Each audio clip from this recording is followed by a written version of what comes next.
Hi, everyone. This is Josie from OPWDD. Hi. Meeting. I just want to give I'm down here because I can see the screen. a little bit of an introduction. Today's meeting, we have American Sign Language Interpreting, and we have closed captioning for those who would like to use it. In order to use the closed captioning, you're going to look in the bottom right-hand corner of the screen. There's a multimedia player. If you click on that, you should see the closed captioning opening. If you'd like to use the American Sign Language Interpreting, you're going to look at the thumbnails. You're going to find we have two interpreters. You're going to want to pin both of them. They go back and forth between which one will be signing. And before we begin, we're just going to do a quick roll call. Our meeting is currently being offered in 3 locations. And since I can't physically see everyone, I'm going to have to call your name out. If you're here, just say present. Chris? Here. Karen? Present. Julianne?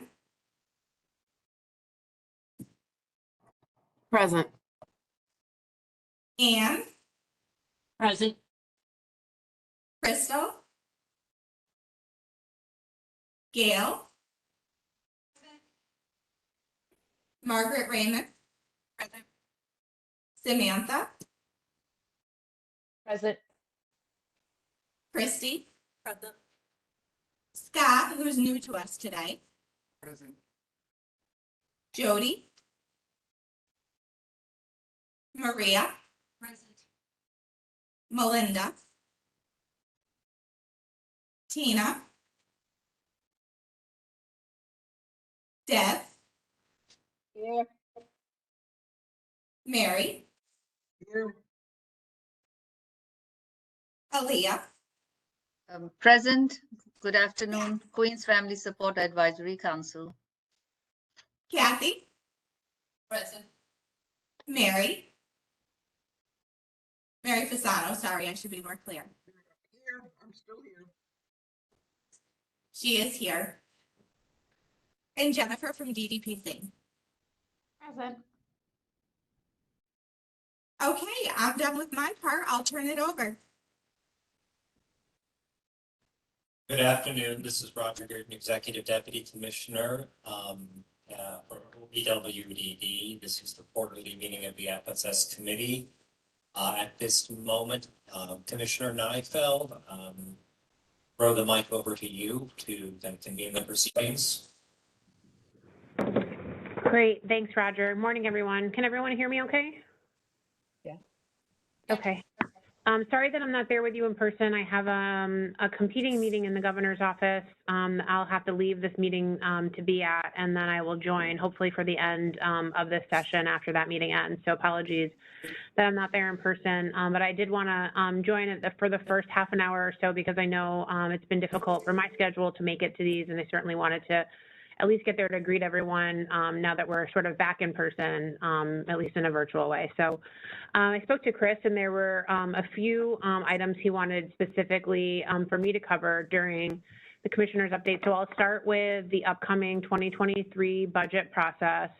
I think folks are, accustomed at this point, to our process for budget making. It's, we make our budgets on an annual basis. This year we are lucky that based on, our conversations with the division of the budget, they have let us know that we can be, expecting to submit a flat budget. And so we are not anticipating any unforeseen cuts or having to make any difficult decisions about the way that we allocate our funds. Obviously, that's all subject to change before we get into, the, budget negotiations and the executive budget, but we are in a position this year where we are not expecting to have to make any cuts. And so that's always very exciting. And, I think folks remember that last year's budget grew significantly. So we're able to build on that strong base from last year and go into the next fiscal year. In terms of, our efforts internally with regard to, advocacy around the budget and advocacy around the governor's upcoming agenda, We have two, I think, well, I guess I would start with, we have the 507 plan, right? So we've put out a very strong position on where the agency wants to go, how the agency wants to get there, what our goals are over the course of the next 5 years, and what the community, what the governor, what the legislature can expect to see from OPWDD with regard to our activities, and the ways that we're going to achieve on those goals. So we have, a really strong position as an agency and what we want to do. Related to budget advocacy specifically, I think, the agency has been, focused, foremost on the workforce crisis and continuing to try to address the challenges that we're facing in our service system as it relates to workforce. So, as we continue to have conversations with the governor's office and with the division of the budget around our priorities, it really has been around, how, continuing to better support the workforce will continue to better support the people who are receiving services through OPWDD and through our service providers, and, will increase folks' ability to access services and to achieve their goals. So that's really where our efforts are related to the budget and to the state of the state, and what I think folks can expect as we go into the upcoming, calendar and fiscal year. So I'll pause there and see if do folks have any questions related to anything that I just said.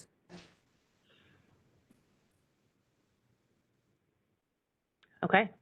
And then, the 507 plan. So I guess I'm going to turn over, to Jessica. I think Jessica, who's in the room there, and Allison, who I think is joining us virtually, to talk a little bit more about the 507 plan. But before I do that, I guess what I would, like to say, and I think this is articulated in the 507 plan, as it relates specifically to the Family Support Services Program.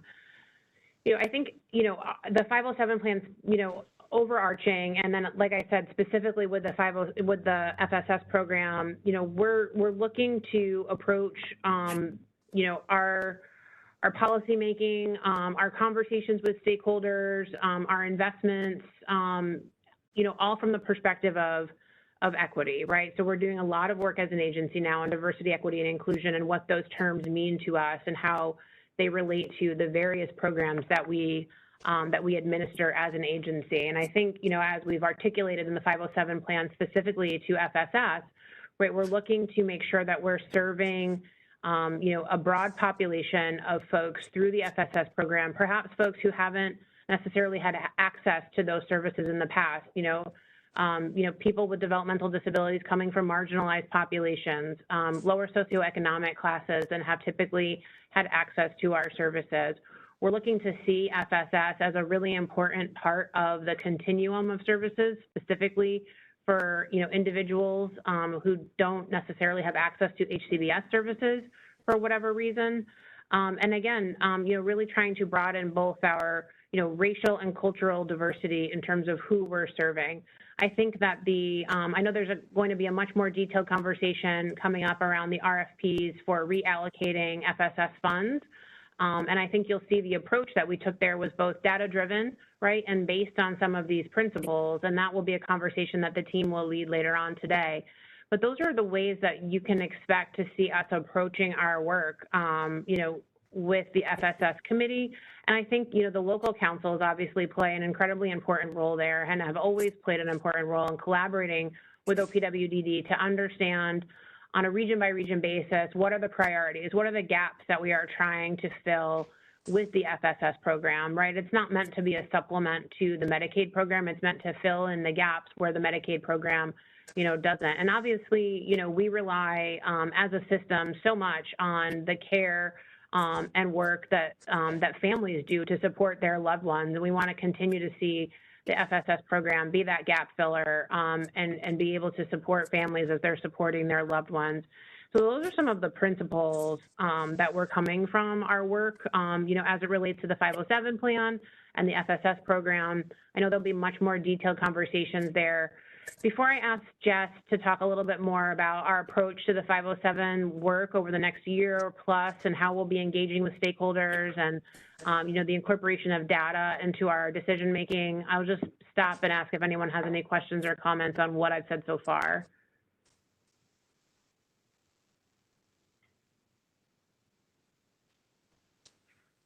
Okay, if not, then if Jess isn't, I think Jess is in the room. I think I got that right. Commissioner, a couple questions that are emerging in the room. Morning, Commissioner. Based on what you just shared, one of the things that you indicated was assess trying to reach populations that we maybe haven't met before, and that it's trying to make it accessible to individuals that maybe. Would it be fair to say that that's the direction that things are going in, and would that be all FSS or just reimbursement? It was hard for me to hear the question, so I don't know if somebody who has a mic could reframe or just restate the question. Commissioner, I'll give it a shot. This is Roger Reardon. So Gail Payda, thank you, from the Bronx, was asking, to the degree to which you're articulating this vision of reaching underserved populations and those who might not have access to the Medicaid program, is that a vision that applies just to the family reimbursement sections of the FSS program, or is it a broader direction that would cut across other elements of the FSS program? I mean, I think those are conversations that we need to have, but it would apply to both, but not just to FSS really, but to the way that we look at, access to all services, that people, come to OPWDD for. So, so all of the above would be my answer. And I think that there are different nuances into the ways that we administer, right? Different parts of the program, both family reimbursement and the other, part of FSS. But the answer is that that's how we're approaching all of our work. There was some background, so I don't know if somebody was trying to say something or if it was just an unmuted microphone, but. It was coming from Buffalo. I'm not sure if they want to ask a question. No, we're just trying to up our volume. Yeah, we couldn't hear Gail's question. We got it now, though. We're good. You've got to get that. Oh, sorry. This meeting. Okay, so maybe Jess, if you're in the room, I think you're in the room, to share a little bit more on just the 507 process and what folks can expect from us in our stakeholder engagement. Sure, thank you, Commissioner. Good afternoon, everyone. My name is Jessica Pigeon. I am the Director of Strategic Planning for OPWDD. Excited to be here. I'm sorry, this is the interpreter. I cannot hear you at all. Yeah. Thanks all day. Like that. Okay. Try this mic. Here's on our. Okay. Can you hear me? Yes. Yes. Okay, great. Thank you. Apologies. I said good afternoon. My name is Jessica Pigeon. I'm the Director of Strategic Planning for the Office for People with Developmental Disabilities. I'm excited to be here this afternoon in the room and to meet some of you for the first time. So as the Commissioner mentioned, there's a lot of work that's happening around the 507. I know you guys are well aware because you were very active in sharing your voice during the early stages of the development process of the 507. So thank you for that, sharing, some of your feedback and your thoughts on the direction that the agency should be moving in, especially related to FSS. So, thinking about that feedback, we did make modifications to the final plan, which you have seen. Largely speaking, we're really excited about the planned efforts that we're going to do in the coming year or so to really evaluate our stakeholder engagement opportunities and processes and the voices that we're hearing from, some of the voices, maybe we're not hearing from yet or enough. So we're excited about that. I think there'll be a number of opportunities for your group to be engaged in conversations to help us as we continue to think about the way, where our system can unfold and change and move towards that equity that the Commissioner was talking about. So, we have a lot of different opportunities for engagement, some on specific projects that will be coming out, some of our FMAP evaluations, which I'm sure you're aware of, where there are key components related to stakeholders, including family members. We also have other opportunities outside of FMAP, where we'll be doing work around other topics like DEI, diversity, equity, inclusion, in other areas around policy reform. So we expect that there'll be many different opportunities for you to continue to voice your thoughts, opinions, concerns, what's working well with us. And we'll be creating a more established stakeholder engagement plan in the coming years to really make sure that when we're hearing from folks, we're doing it in a way that's the most effective and we're able to have, a dialogue in both directions with our folks, our leadership, and then you all. So I'm excited about that opportunity, and I think you guys will be involved with a lot of different projects in that way. Some of the other stuff that you'll see in the final plan, or you've hopefully already seen in the final plan that was added, is related specifically to the data piece and our technology upgrades, which the commissioner kind of referenced. We have a lot of work around improving our technology and being able to really have data-informed planning for our agency. We're really excited about that. I know that many of you and our stakeholders are also very excited about being able to have more access to data and information and to plan accordingly. So you'll see in the strategic plan, we have different timelines around how we're planning to do that work, different parts of that work, what some of that technology will look like. So if you haven't had a chance to review that, I encourage you to do so. I won't go into all the specifics here. I know there's a lot on the agenda, but some of the early stages of that work is holding a data community of practice where we're hoping to get stakeholder engagement and conversations around some of the data that, would be helpful for all of you and others in the work that you're doing to support families and individuals with disabilities across the state, as well as some of the information that, would be helpful for us to have for that long-term planning. So that will be rolling out shortly, probably after the new year, and there will be opportunities for you to engage with some of our data folks in those conversations. So if there are specific data points, which I know you guys submitted some ideas around that already in your comments for the strategic plan through DDOC, that'll be another opportunity to raise those and share them forward, although we have them, they're on the radar, but for more of a conversation around that. So I look forward to that opportunity. And I think there'll be, a lot of ways that we can work together to get towards that, meaningful, useful dialogue and availability of data to be able to have those conversations and, make some informed decision around the direction of our agency as a whole, not just the FSS program. I think that I'll end there, unless there's anything else, Commissioner, that you'd like me to add or others would like to add. I'm happy to take questions as well.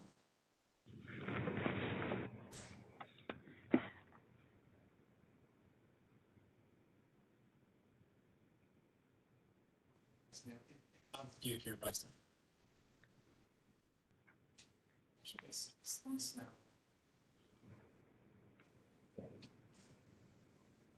There's nothing else for me unless folks have questions. Otherwise, I think next up on the agenda is some updates from council. Turn it back to Roger. I think we do have some questions in the room. We're getting mics situated. Got it. Sorry, it's hard to see what's happening in the room. So I guess my first question, when you mentioned the data community of practice, is there a timetable when we get started on that and when we might? Yeah, my understanding, and somebody correct me if I'm wrong, but I think we're going to be starting that after the new year. We've already kind of started to, put out a call for some folks from providers and others. So I would assume there'll be an opportunity to be hearing about it in the coming weeks, once the holiday season kind of passes. But feel free to correct me if that's inaccurate.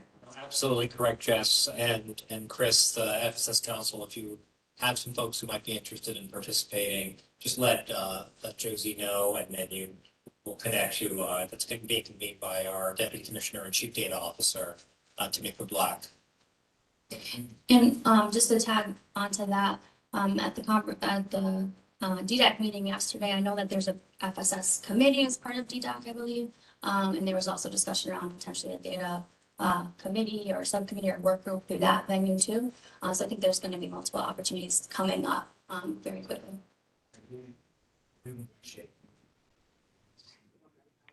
I just have a couple other questions.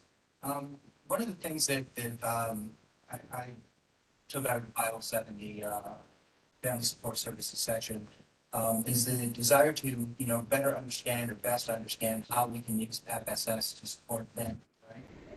That's interested in, what the effort to understand FSS looks like from your perspective. And I mean, to me at least, it seems that this is really the paramount issue strategically for FSS.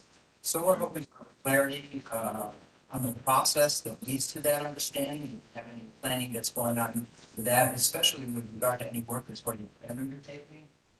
How when you and your team will be engaging broader stakeholder community.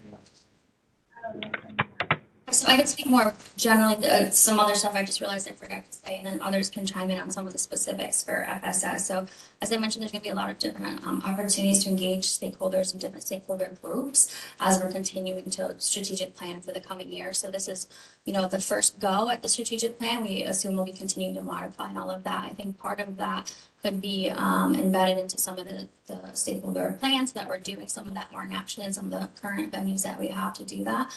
But also through some of these other specific programs. And then I just wanted to add, because I forgot to mention it before, on an annual basis, we'll be doing a stakeholder survey for all different groups of stakeholders, providers, individuals, family members, FSS, across the board. And we'll be looking at different opportunities to utilize that annual survey to gather more information on the progress that we're making and how people feel we're doing on implementing the actual plan. But then also if there's targeted areas that make sense for the work we're doing based on some of those conversations to embed in that too. So I think those are some opportunities as far as the FSS program specifically. I'll let some other folks, because I know there's some stuff on the RFP and other pieces that are starting to get that process moving. Hi, can you all hear me okay? It's Alexis. We can, Alexis, thanks. Oh, okay, perfect. And I'm so sorry I'm not there in person, but I'm sure that nobody wants my germs right now. So on the FSS specific side, I think the strategic plan is really helpful in outlining where we're going in the future. But as it relates to the role of the local councils, the role of the statewide committee members, that is actually nothing new. It's just emphasizing what is actually already supposed to be happening. So when it comes to, identifying what are the gaps, what are the needs that are unmet, how can FSS be leveraged to expand upon those gaps? The reallocation of the funds through RFP, we know that hasn't happened in a few years, but that is where all of this is really happening and expected to happen. So you all, as part of the statewide committee, are bringing back the respective views of your local councils and those in your respective regions. So that's really what the purpose of this meeting is for all of you to be bringing that to our attention in terms of that real-time feedback. So, it's great that just highlighted the larger picture of how we're getting feedback from all stakeholders, but you all have this quarterly forum to be able to share that feedback with us. So it's really important to just recognize that this is nothing new. This is just reiterating the roles of everybody. And that actually is probably a great segue to the bylaws conversation, unless there are other questions that folks have. I just have one other on the Bible study, and it's something that I think about a lot. It's just an observation. A couple of the things that came across really strongly in the Bible 7 plan is the need to increase flexibility, and then the need to continue to move towards a person-centered approach. I think you're coming.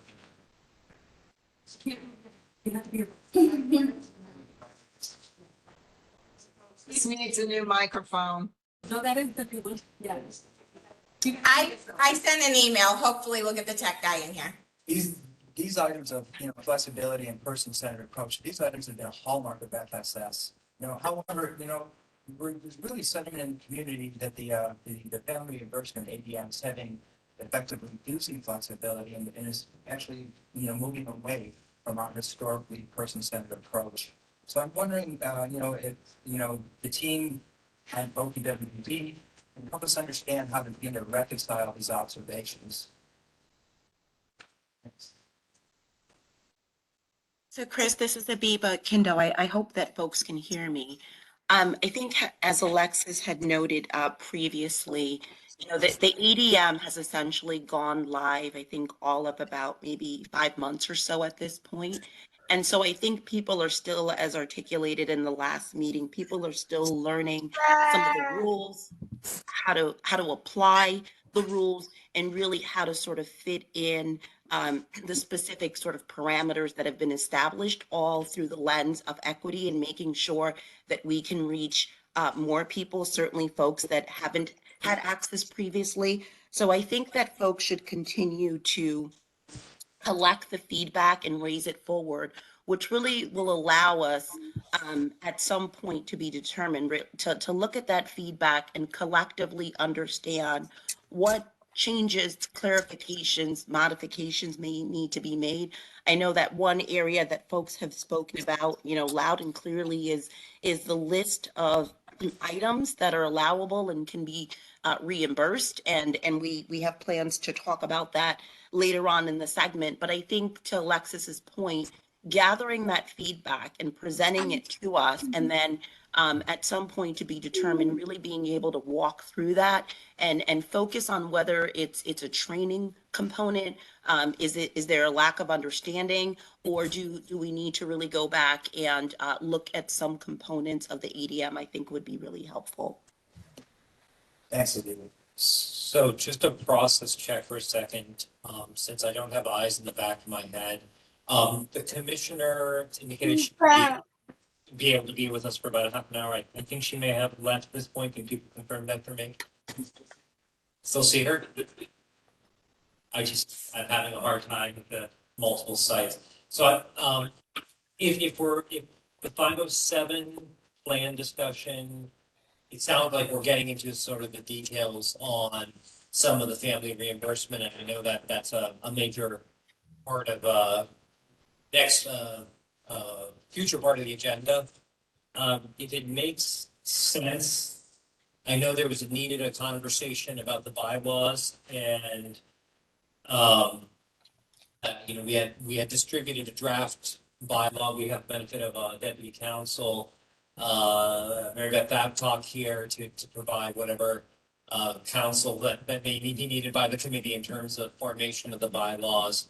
I was going to suggest that we spend a few moments on that conversation. So I think that was in the agenda that was prepared. And then we loop back to a more detailed programmatic discussion in terms of the 507, as Alexis was pointing out and Aviva were pointing out, sets a framework for where we're trying to go more generally with the system, and how what are the themes and goals that we're trying to accomplish. And obviously specific programs, specific initiatives, hopefully sync up with that, right? You try to align your larger goals with your individual programs. So if I'm seeing some nods in the room, I can't see Buffalo or New York City. Are there nods or dissenting voices or any other voices that folks want to share at this moment as I attempt to pivot over to the bylaws conversation for a few minutes? Robert, Roger, I have a quick comment or maybe a question, seems like it, but it's more of a comment. I see that OPWDD has been gathering a lot of information through meetings, as well as surveys, annual surveys and all. When you think is a time frame where we can hear from OPWDD as to what is going on, what changes, or if you have heard our concerns.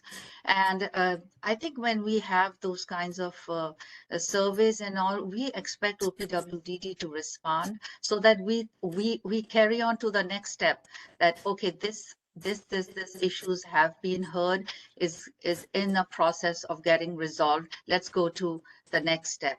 So that's what my concern is. We need some kind of say that you have heard us and you have taken a step, or you are about to take a step. Thank you. I'll very much appreciate that comment. I think there's a couple of things. First of all, from the broader standpoint, which is the 507 plan and the planning process.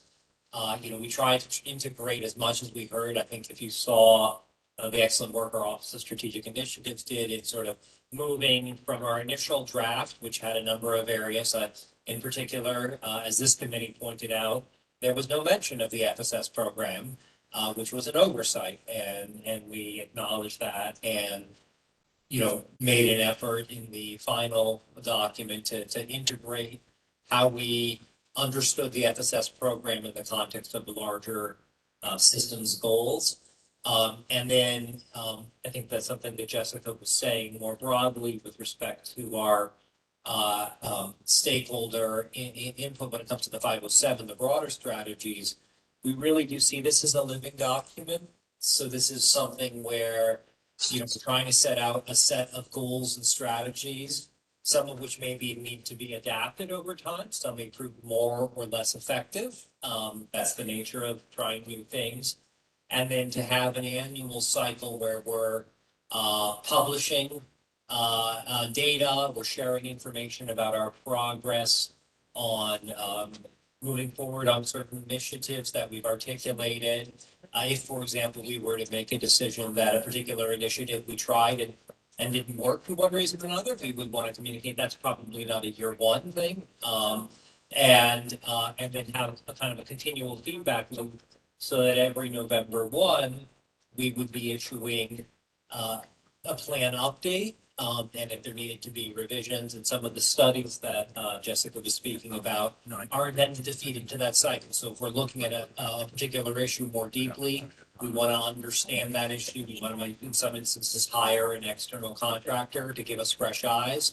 We come back, we talk about the results of that analysis, and then come together as a community and say, what do we think? And there may be a diversity of voices on any particular topic. There usually is. With respect to the family support services program itself, this is a narrower focus, right? This committee has a focus on a particular program, and so we see the programmatic leads, our fiscal leads, both of whom are here when we get to that part of the agenda to talk about those components as part of that feedback loop, and then the ongoing work. So if there are specific items that the committee, is bringing to our attention that you don't feel are being heard or responded to, we would want to know that. We try to be in a collaborative and interactive relationship in forming the agendas for these meetings. As you indicated in your response, sometimes our answers will be, well, we can't do that for reason X or Y, or we disagree. And sometimes the answers will be, we do agree, and we think we should move forward in that particular direction. But really, this committee for the specific program is intended to be that venue for collaboration and conversation. Can we take one short little break? Chris, can you try talking into your mic now that I have help? Thank you, Roger. Can you hear me now? One more time? Can you hear me now? No. That's definitely better. Okay, so There's still echo, Josie. Echo when everybody speaks or only when Chris speaks? Only when Chris speaks. We just want to make sure you really heard what he said. So Speak again, please. Do you have Chris speak? Can you hear me now? Not very well in Buffalo. It breaks up. Breaks up. It's breaking up. Like you're underwater. Is that better? That's better. That is, yeah.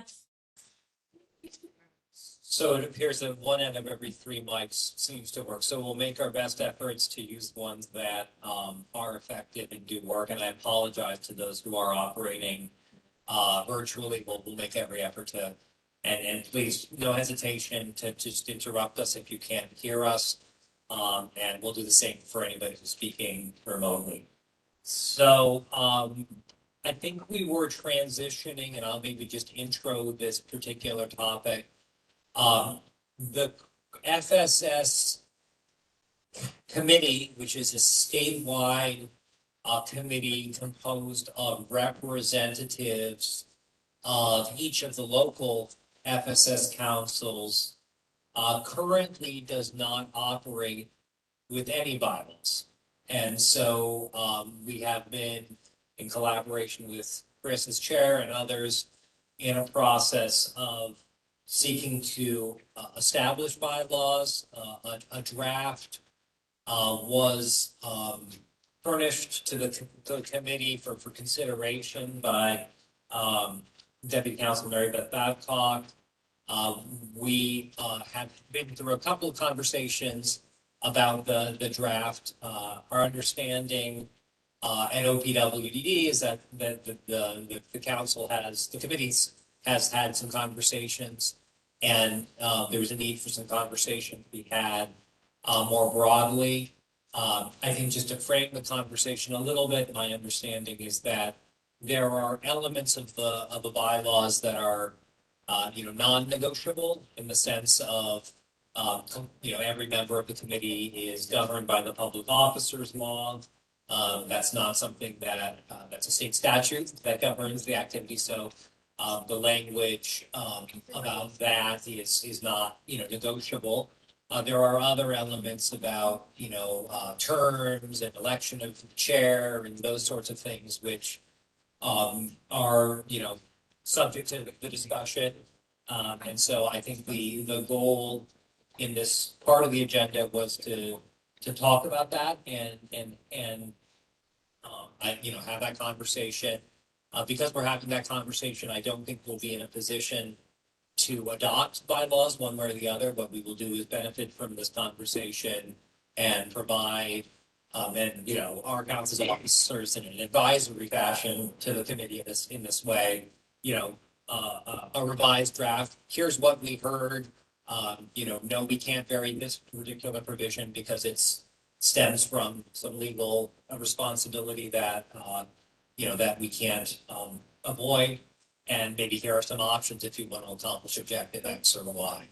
And then we would be distributing a revised copy of that document in advance of the next FSS committee meeting. And assuming that it met with greater favor, we could establish, and we had a quorum to conduct business, we could then, establish those bylaws. So that's, I'm getting a nod from several people that I seem to have framed it, and I'm just sensitive to the fact that there may be people tuning in from the general public, since this is an open meeting, who, if we launched immediately into the discussion, would have, no idea what we're talking about. So that is my attempt to do that.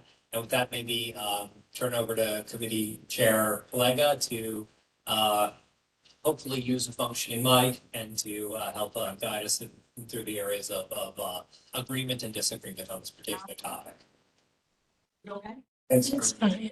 thanks for the Just summary. walking. Was I didn't want it to be too bad. Thank you for the summary, Roger. Also from this conversation, I mean, the committee can also go back and amongst ourselves, try to work on achieving consensus and then working together, trying to really put something together. We can finalize this in April.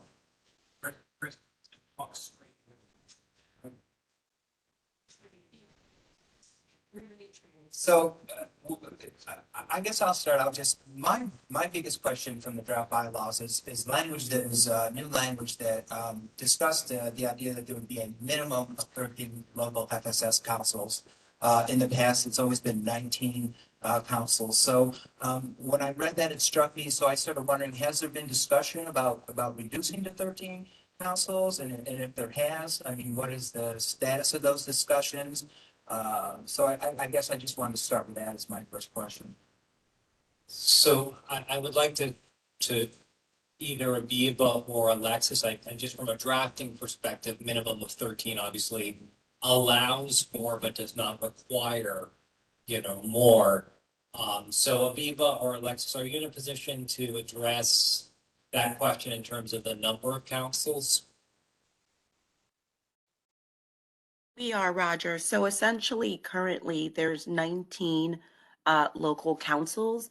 And to Roger's point, the drafting in the bylaw speaks specifically to a minimum, right? And I think folks know that the number 13 aligns with our district offices across the state. Obviously, to the extent that there are more councils, and I know in the past that was established to recognize differences within regions, right? East, west, north, south, et cetera. The council needs to think about whether or not they want to continue to engage in that sort of form and format and advise. But we thought just in terms of, efficiency and connecting directly with our field operations office in terms of our FSS coordinators who play a large role here in helping the local councils, that it would be more efficient and effective to have the 13th. New York City has raised their hand. Oh, you guys are using the wrong number. This is Deborah Gray. You're using the wrong number, and I will tell you why.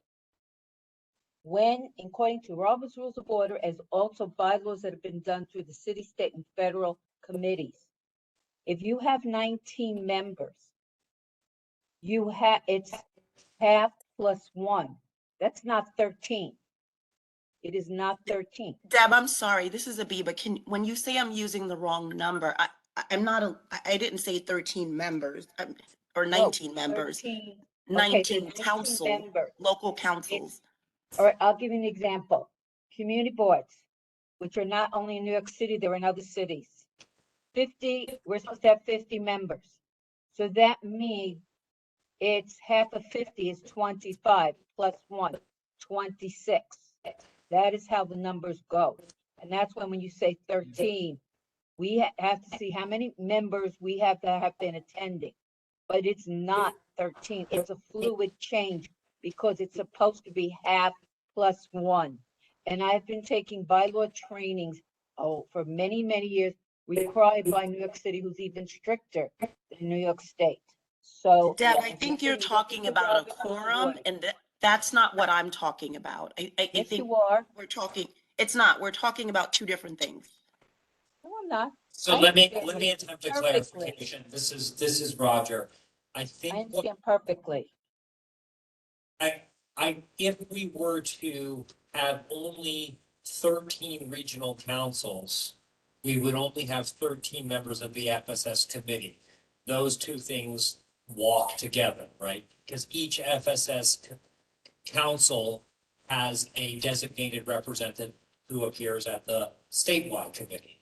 So the question is more about how many local councils ought there be. And I think that what Abiba was articulating is that the 19 number stems from various, historical assignments, and that we currently have 13, regions effectively.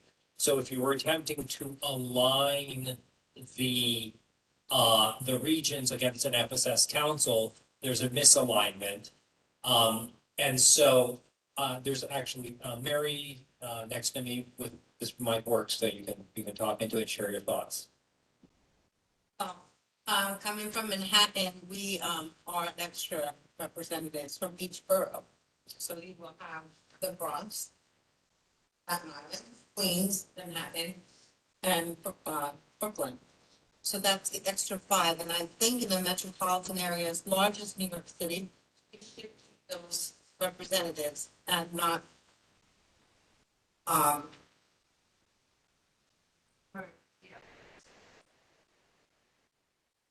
there any thought? Can't hear you. We lost the audio for the last part of Mary's statement. I'm sorry. So let me just paraphrase. Mary was saying that in New York City with the 5 boroughs, that it would be important to preserve a council for each borough, and that, since our regional offices aren't borough by borough, that accounts for then an increase in the total number of councils that would be present. So, just quick, what I'm understanding is the total FSS local councils are 13, Abiba? The current number of FSS councils is 19. Okay. The proposed bylaws would have required a minimum of 13, but no maximum. so that 19 would be allowable. But in the event that there was a desire to have fewer councils, for whatever reason, it wouldn't require a bylaw amendment. I Okay, can so, understand. got it. Roger, I must agree with Ms. Deborah Greif, because if we have 19 local FSS councils and each has up and running council with all their board members, 19, half of 19 is 9 plus 1. So it's supposed to be 19, if you have it, is, I mean, 19 minus 1 is 18. Half of 18 is 9. So 9 is supposed to be the even number. So adding 1 would be 10, not 13. Yeah, so That what is they- something documented in the regs, in almost every, because I have been part of other running like a board of education. I've been CAB member. So I would agree with Deborah Greif there, that So- it should be 9 plus 1, Roger. Yes, Okay, please go ahead. understanding that we are not resolving any of these issues, rather than getting them on the table right now, we can circle one issue, which is the number. And the number could be 19, though we would need to make sure that all 19 are actually functioning on a local level. Because if they are not, then we would be adopting bylaws immediately be in violation of them, which is, I think, to be avoided.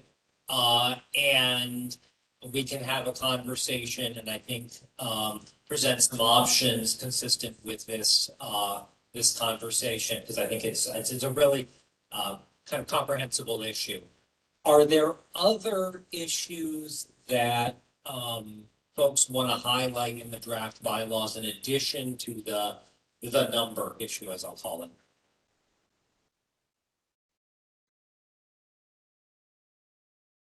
I would just want to comment on something which I had been reading very closely, Robert's Rules of Order. If there is anything which goes beyond or need more understanding and a little more comprehension on the part of how to run a council or a committee, Robert's Rule of Order book is the one which I think everyone addresses to resolve. So according to that, the committee's parent assembly, where committee is Statewide Family Support Services Advisory Committee, and we all are the representatives from our local council. So when we say parent assembly, that is local councils, local FSS councils. So it states here on page 500, line number 25 to page 501, line 1. I mean, we can go back and check this, that the committee's parent assembly, which is local council, may only authorize the committee to adapt its own rules. So when we talk about bylaws, we should change the language here to rules. These are the rules of Statewide Family Support Service Committee. Those are the rules, not bylaws. And it is adapted through the parent assembly, which is local councils. So basically, wherever the rules are changing here, like the number of members who have to be there so as to get the hold of what is going on in the committee, statewide committee, those all has to be adapted in the bylaws of the local FSS, whereby it will become rules for the statewide committee. So And that is, if I'm understanding you correctly, Alian, please let me know if I'm not. There needs to be an alignment between the statewide committee rules and the local rules. Is that what you're saying? exactly, Roger. So, yeah, and I think what we're contemplating, obviously in collaboration with with you all is a two-part strategy. So first, having a conversation with you as the statewide committee about the rules that would govern this statewide committee, knowing that you in turn have another hat you wear, which is the chair of the local committee. So it's an efficiency idea, right, which is to first try to establish those rules as a statewide committee, and then go to the local councils and say, look, here are some rules we adopted as a statewide committee. And then we would still have a process, which is times 19 or times 13 or whatever the number is, because I can assume that some of the local councils may want to add additional rules into their operating procedures. When should the meetings take place? Where should they take place? How often do they take place, et cetera? All those sorts of rules probably adapt to local circumstance. So what we were hoping to do here is create the framework on a statewide basis, and then move the process next to the local councils. I'm getting some nods in the room. That was a shared understanding. So like for it also, Roger, point of contact, who's to contact. So that those are very important points. But the only thing here, we cannot call this rules as bylaws. Bylaw has to come from the local council. So we can move forward having it as rules, like number of representatives for the representing the local council. But we got to remember, Roger, here, most important factor is we are all coming from our local council. And we have to respect the local executive board as well. So when I just stand up and I represent all of my board members, it's not right. When we call this rules, we make the rules, we take it to our council, and we sit with our executive members and we just vote on it, and it becomes part of each and every local council as bylaws, Roger. It will become by law, but at the level of local council, while it will be rule at the level of statewide committee. I hope it's a little. Yeah, I'm getting there, and I think I understand what you mean. I think what we're trying to do is establish a framework. So for example, and I'll go back to the example of the public officers law, right? The public officers law applies to the conduct of both the statewide committee members as well as local council members, because they participate in reviewing, potential awards of public money and giving an opinion on that. So it would require, for example, somebody to, if a grant is made by an organization that, application made by an organization they work for, obviously you can't have an opinion on that particular grant, because that would, and why? Because the public officers law says that that's not appropriate. It's, so that is an element of the statewide. That would be an element of the local. I want to go to Kathy Nowak, who I thought was leaning into a mic, and if I'm mistaken, please tell me that. You're right. There were a couple of things, and I think one of the topics that we got the most feedback from was term limits. And people have many opinions about term limits, and I'd like to have someone lead in with term limits. Some people felt very strong that, and I can agree with this. Sometimes a member on the statewide may sit here for 2 years, just learning who's who's that candidate.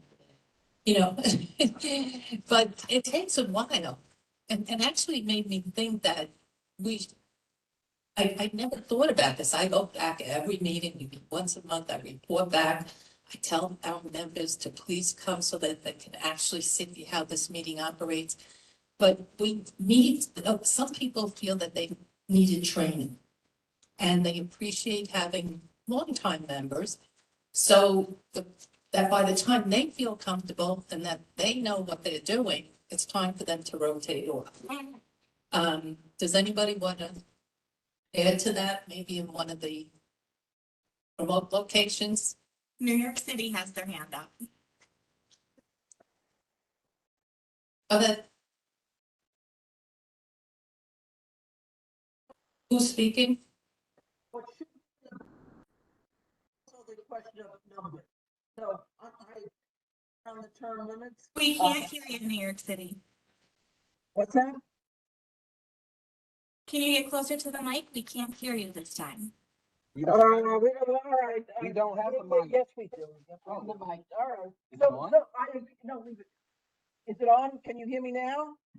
Just barely. I don't even know where the mic is. All right. All right, try that. And is that any better? Yes, it is. All right, so I agree with Kathy around the notion of term limits, that there's value in longevity. And I say that with a lot of gray hair. And also, there's also the other, they're the elements of the bylaws that we need to discuss. I also am concerned about this number 13. 13 regions. I would like to know, is Albany saying that they want to reduce the statewide council to 13 representatives of the 13 regions? If that's the case, I think that's abhorrent, because look at Manhattan, all Metro, all the areas are so different. Look at Western, they have several councils with all different needs. So I think to say, just because you've reorganized into 13 regions, that we have to eliminate councils. I hope that's not what you're talking about. This is Deborah. What Mary said is correct, because in certain parts of the state, I'm not even just going to use New York State, they have to drive more. I'm not even talking about New York City. They have to drive for more than 4 hours just to get to their meetings. So that's why they broke them up into, we eventually had 19.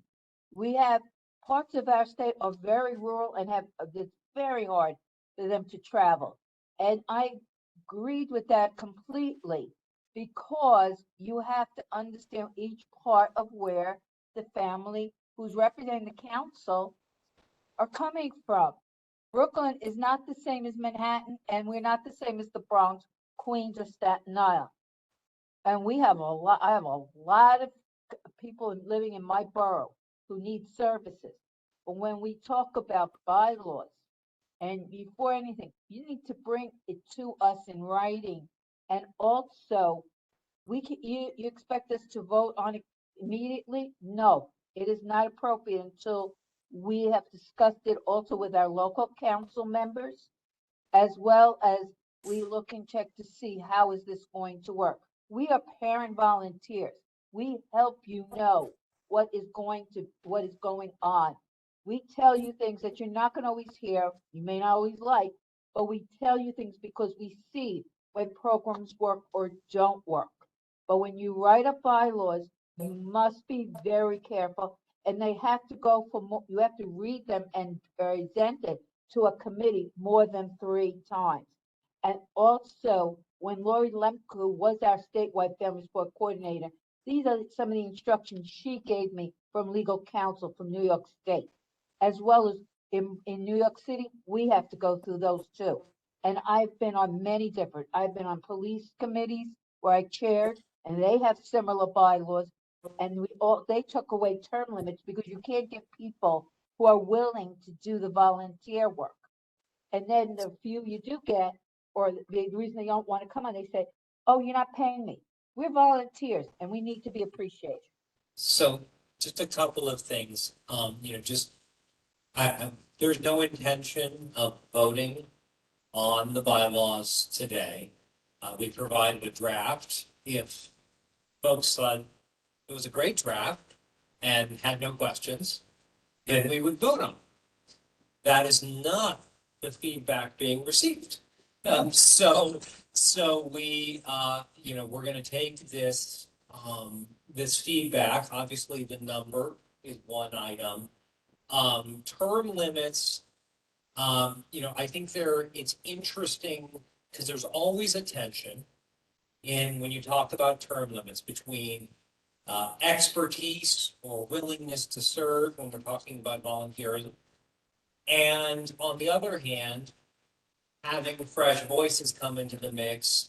I know in the nonprofit world, there is a very active consideration when nonprofit boards, tend to get stale. It's the same members year after year after year. But then again, oftentimes it's very, very difficult for nonprofit boards to recruit, people to be in service. So I think there's a tension between the desire to have some fresh voices, and I would just point out, not that this is determinative in any way, because it, in the context of the Developmental Disabilities Advisory Council, that has terms which are defined by statute, which are 3 years.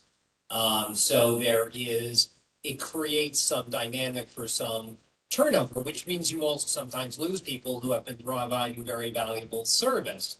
Part of the conversation we had yesterday with the DDAC. So there's a tension there between the desire to renew and the desire to get fresh voices into the mix. There's a couple of hands up in the room, and I'm going to try to hand a functional mic to as one of them. Hi, in the fact of, my name is Mary from Manhattan, and term limit and also the renewing, I think when you go back to your council, and in our case, Margaret Whittington represented Manhattan for a long time, and we continuously wanted her to be in that position. She reported back to us with a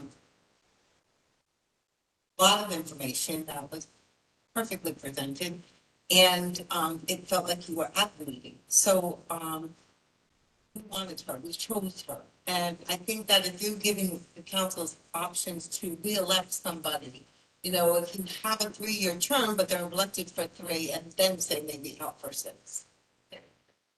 Yeah, and I know there are examples of that in other settings where 2 terms max, you have to be out of term. I mean, there are a variety of and part of kind of centering this back where the commissioner started us today. Part of our goal, as we've articulated it through the 507 plan, is centering voices that haven't had an opportunity to be at the table, diverse voices, but voices from underserved communities. Those may be voices that sometimes are hard to get into the room. It is not easy to travel to places, and it is not easy to take time off of caring for your loved one with a disability. It's not easy to take time off of work if someone is working to volunteer in this manner. So there's tensions there, but let's maybe think about, on the term limits idea, some options for consideration. And it's possible that we could have some conversation via email, looking towards our counsel, Mary Beth, to think through some options. Because I just wanted to give voice. There's another side to expertise, which is a board of any nature can grow stale with the sort of same voices always at the table, and that's something that is counter to the idea of equity and sharing and broad voices. Yeah. Maria. This is Mary. Yeah, go ahead. I cannot see the hand, so that's. I'm sorry, we have somebody who's trying to speak in the room in Albany, and then we'll go to whoever's next, and Josie, you can let me know. I just wanted to put something out there. We as councils have been struggling in recruiting members. We've talked about this a lot. I myself have been doing this for 30 years, even though I've only been here for 3 on the state level. It is extremely important for us as local councils to have more feedback from OPWDD. I feel that our current users of programs don't even know about us, even though there's these flyers and handouts and whatever else. But the issue is that we need to get engaged with our local members, and we need OPWDD to assist us in that process. So you want feedback from us, we would be happy to provide it, but you need to help us with the users of the system. When they come into the system, we're not hearing about it. For example, our local FSS coordinator has recently had meetings with providers. Would have been great if we knew about it. So there has to be better communication for the volunteers to be able to serve properly.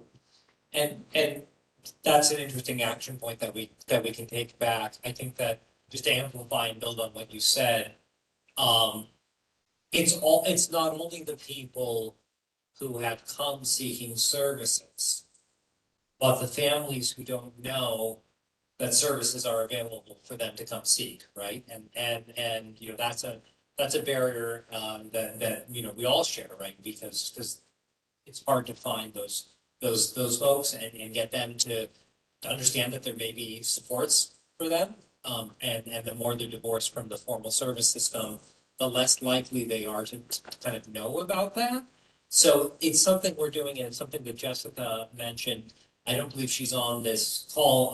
We recently engaged Kira Mir, who's our new chief diversity officer, and we are working with a relationship with Georgetown University's National Center for Cultural Competence to take a hard look at really everything we do through a lens of cultural and linguistic competence. So one of the things, and high on that list is, I think, what we're calling stakeholder mapping. So trying to understand first what are those points of interaction, looking at those, and then answering the second question. If we were truly engaging in community X, that has the following kinds of people with different types of lived experience, what would it look like to have an FSS council? What would it look like to have a statewide committee? What would it look like to truly be inclusive? I just wanted to mention something else that's been, I thought, helpful. At least in our experience, some of the remote meetings, which we saw in the context of COVID, we saw a really significant increase in family engagement, which is not surprising when you consider being able to make 5 minutes to assuming that you have technology, but that's another barrier, versus traveling an hour, maybe 2 hours to a meeting to raise your voice. One is a more comprehensible thing for a lot of folks. So it's a sort of an indirect way of saying, yes, that's something that we want to look to do, because I think strengthening the representativeness of some of the word of the body is really, really important. I want to respect that somebody in one of the other meeting sites, I think, was trying to raise their voice, Josie. New York City. Thank you. You also haven't allowed Western to speak yet. I apologize. I didn't see your hand up.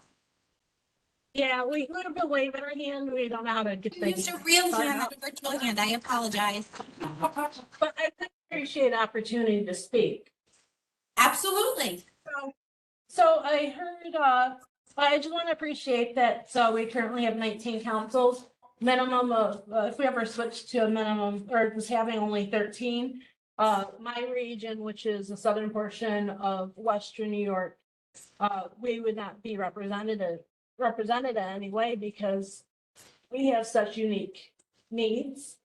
But the other thing was, I cringe at the idea that we even have term limits. So say after 2 terms, the person couldn't represent again.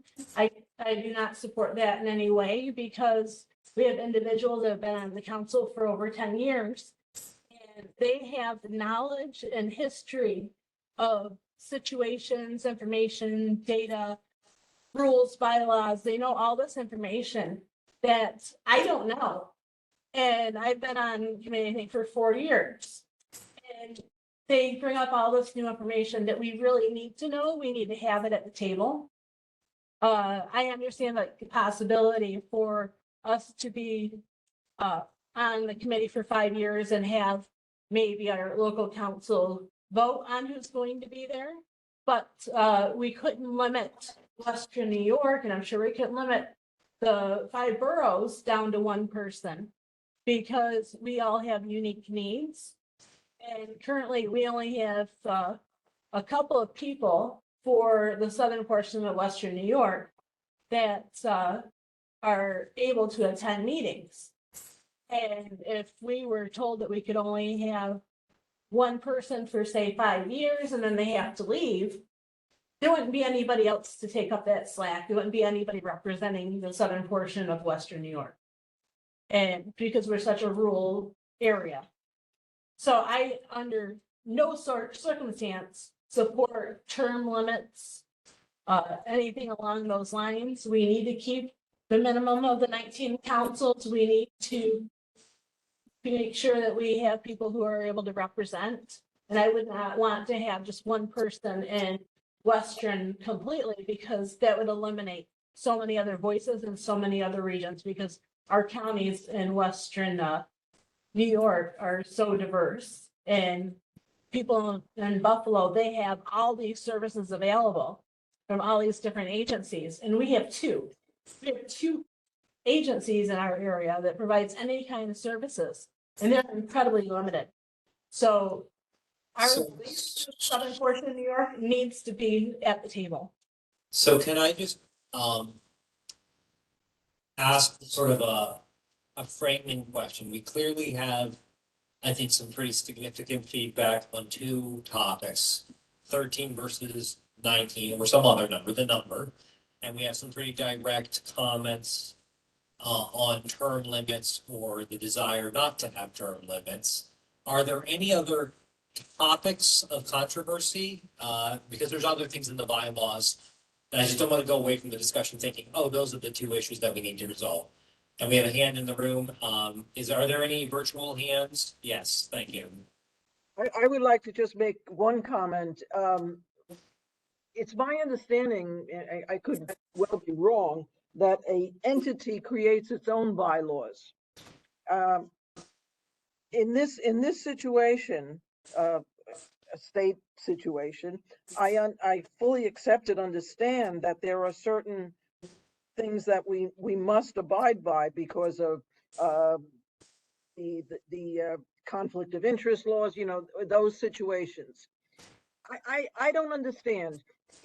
Is our committee creating our bylaws, or are we just giving you suggestions and you are imposing bylaws on us? Well, it's certainly not the second, because we're having this discussion.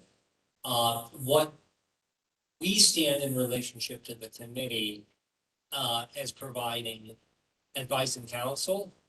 So we are knowing that you are a group of volunteers, and we have paid lawyers to help us out with things. We're providing counsel and options. So we provided you a document that contained various mandatory provisions, right? Things that are from the law, either law that governs the committee itself or other provisions of laws, and then provisions that we've seen as useful in bylaws of this nature. In this instance, copy paste from DDAC bylaws, because the DDAC has enacted bylaws. So they thought through issue X and they thought that this would be a useful provision.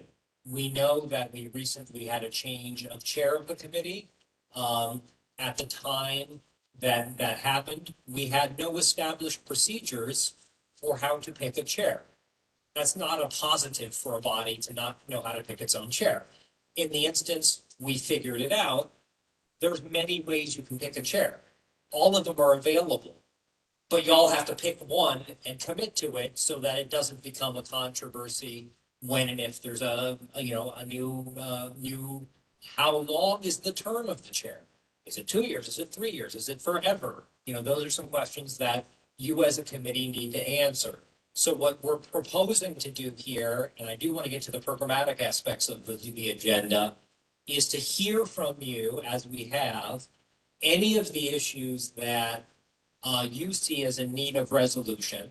We can provide you options. In the case of the number, we could put a blank there, right? And y'all can talk about what number you can come to agreement on. And that would be then adopted at the next Meeting, assume you come to agreement.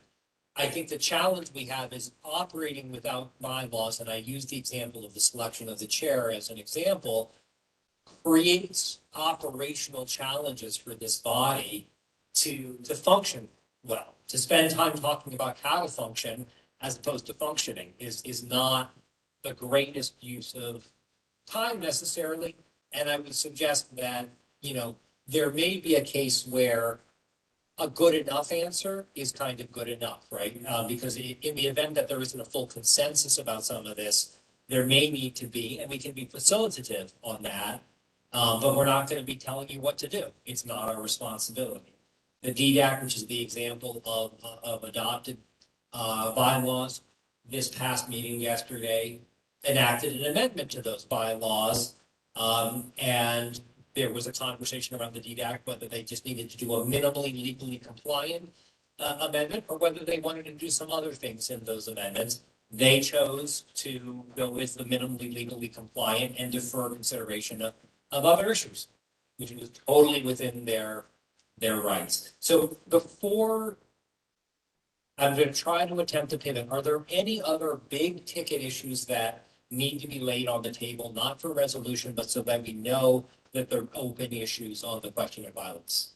Roger, I still would just like a simple answer of the final product. Is that for our approval, or is that for the approval of the commissioner's office? It is for your approval, provided that you can't approve anything that violates the law. Okay, so that's a given, that there's nothing in law about term limits, there's nothing in law about numbers. Those are the negotiable things that we as a committee need to come to consensus on. I'm looking for confirmation from my learned counsel that term limit, I know that numbers is not in law, term limits is not in law. She confirms that that's a negotiable item.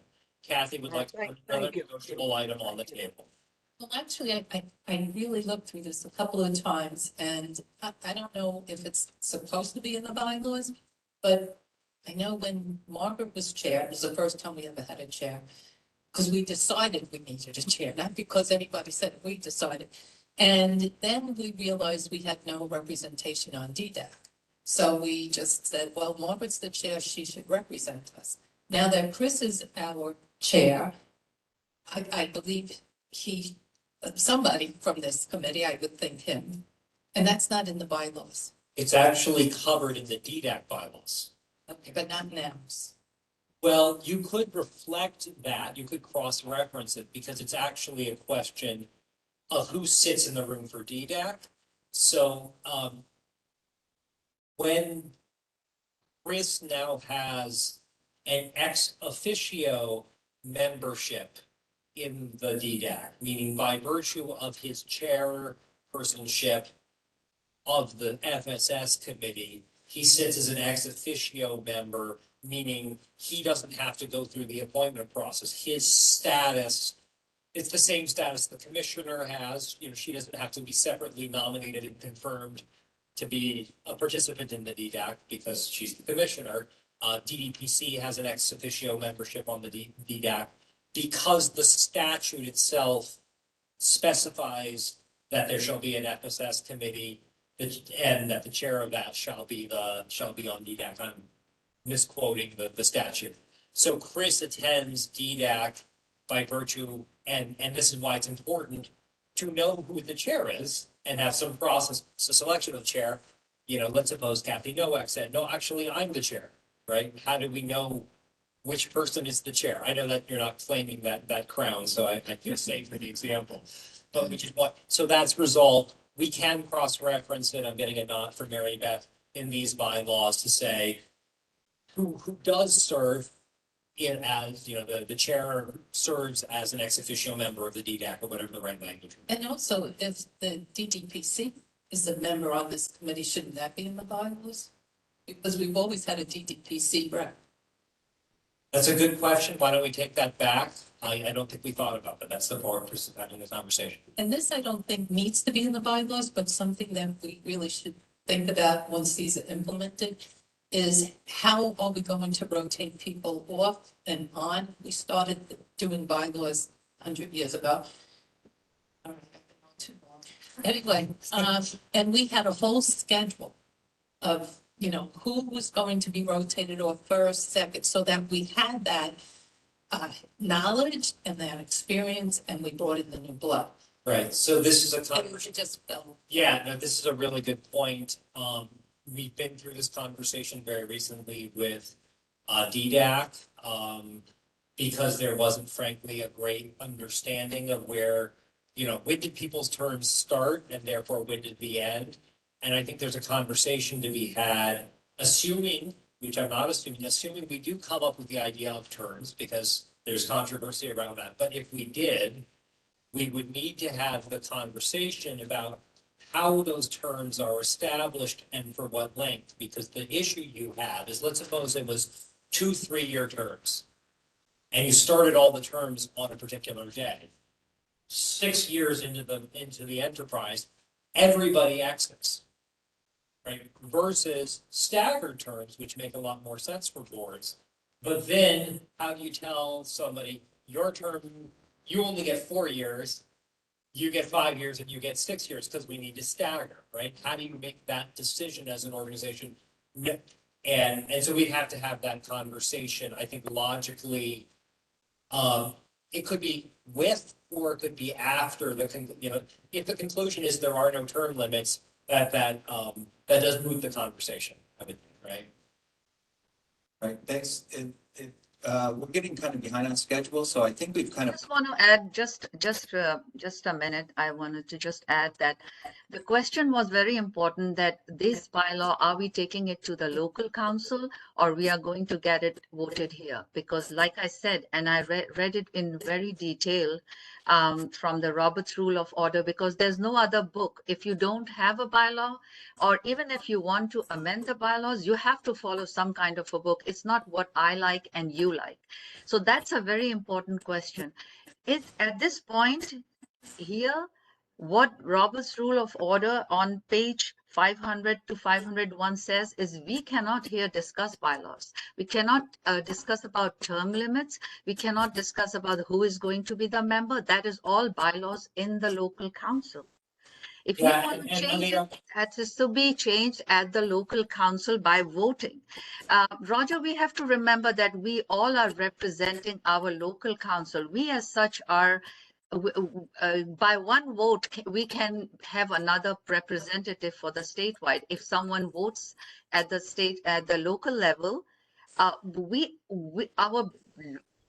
bylaws is the bylaw of the local council. Anything we want to add as a rule, like those number of council members representing on the statewide committee, that has to be documented in the bylaws of local council. So that was a very important question. I understand what you're saying, Aaliyah. That is, I'm not familiar with that particular provision of Robert's Rules of Orders, and I don't have it in front of me, so I don't have an. Also, no, I understand, Roger. I understand. That's why I'm giving.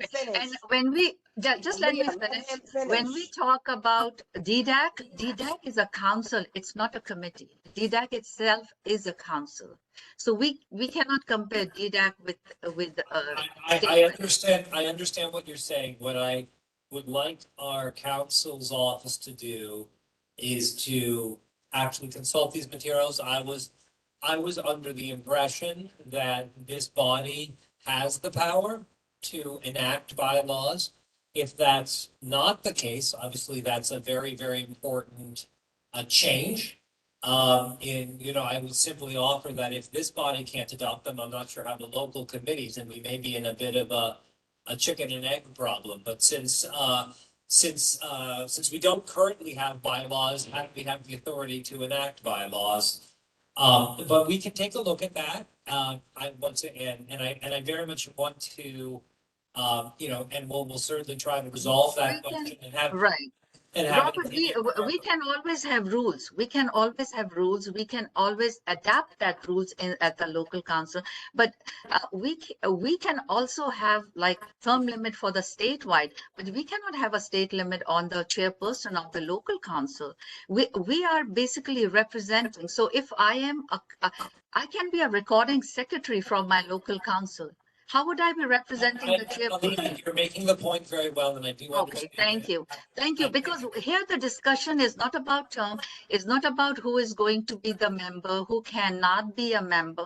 That is all local level. We just come from our local council representing our region and come up here.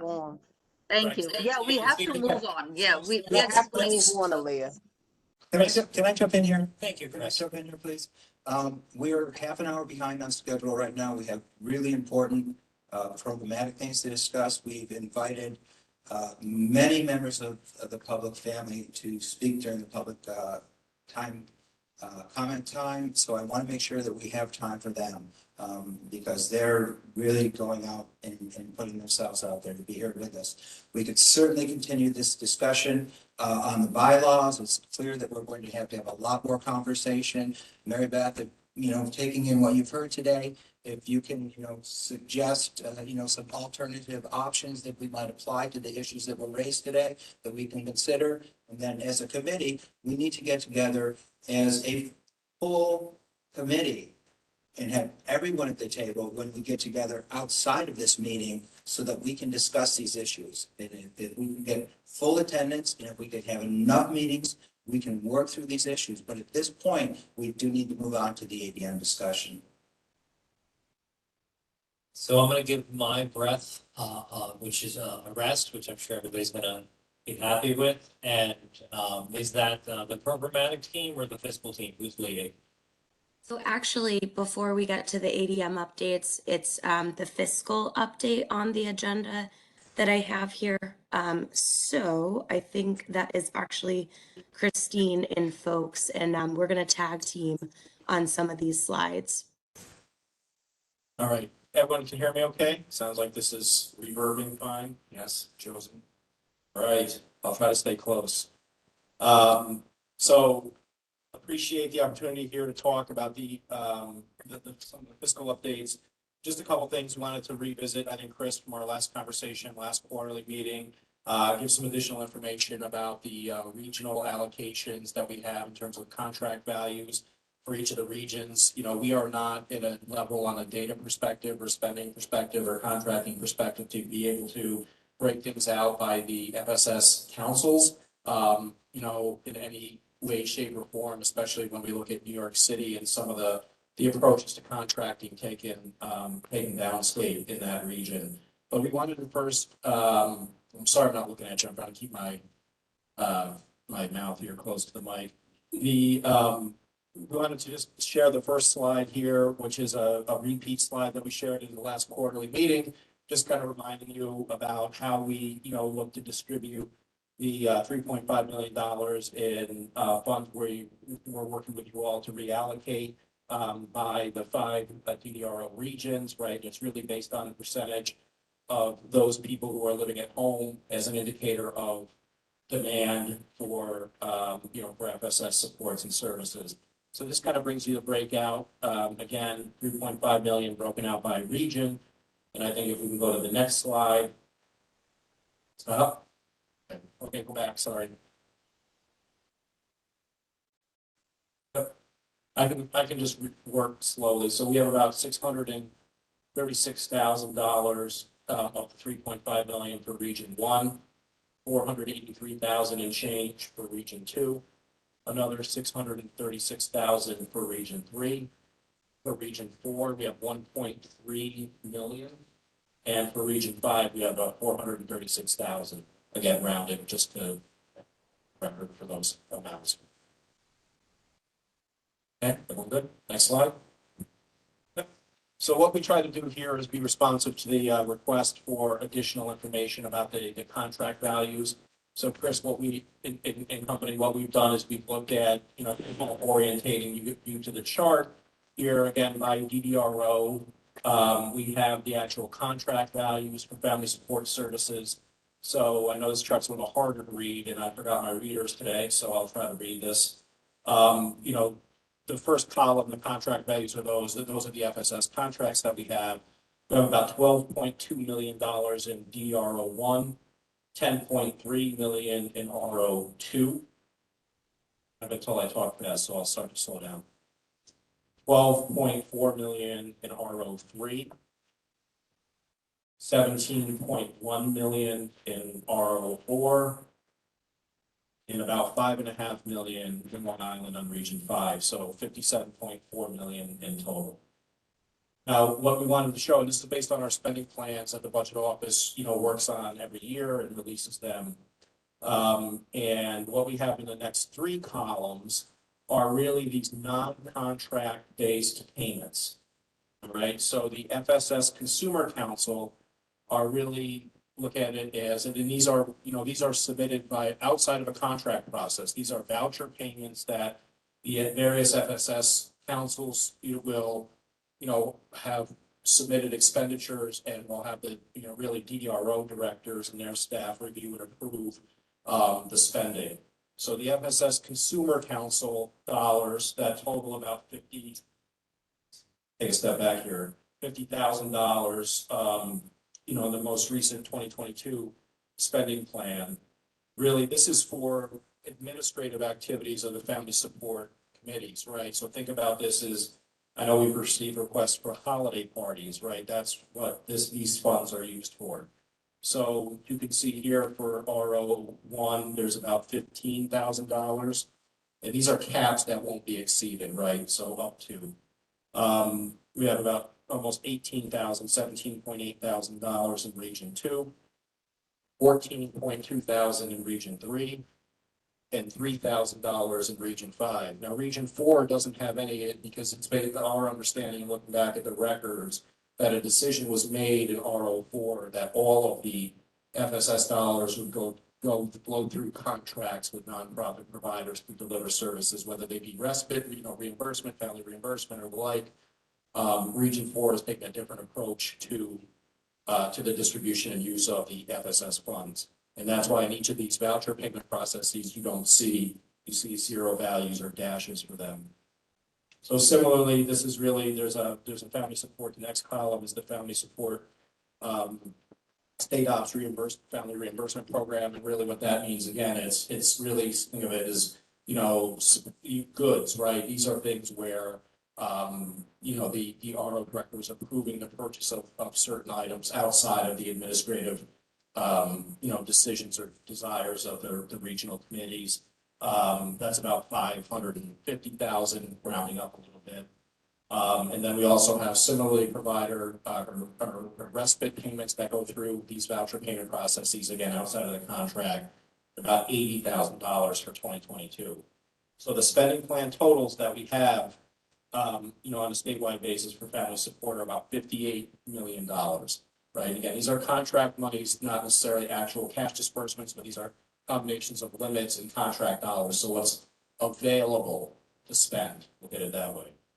And then what we wanted to layer on here is, from the previous slide, the allocation of the new 3.5 million, so that, there's a grand total by, region, DRO, of the prospective amount of $61.6 million that would be available, with this regional distribution.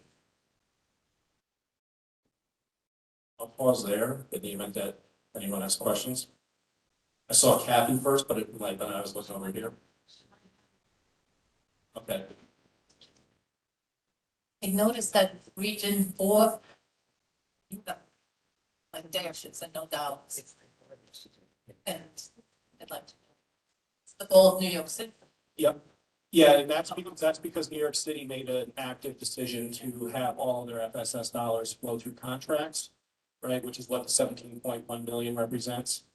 If there's a desire to change that, we could reduce the money from the RFP allocation of 1.3 and spread them across these other voucher-based payments, non-contract-based payments.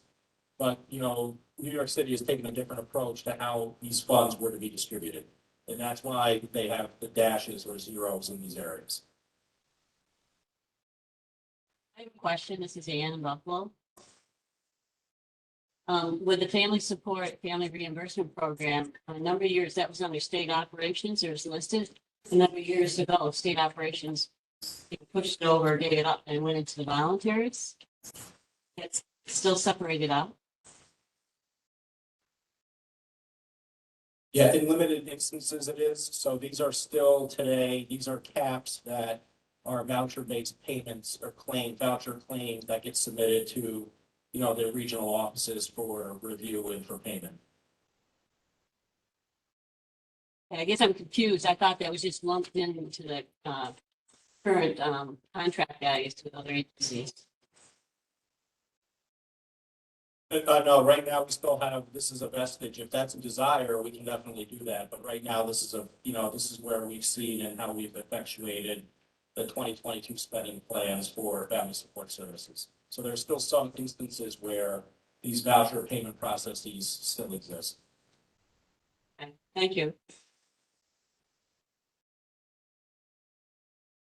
Maria, June? This is an example of somebody who's been doing this for 30 years and has no idea what some of those columns relate to in my local level. And the question I have is the three columns: family, reimbursement, respite, and the consumer council. What is the consumer council spending money? Is that the money that local DDRO has to voucher out to families in need that is not in a contract?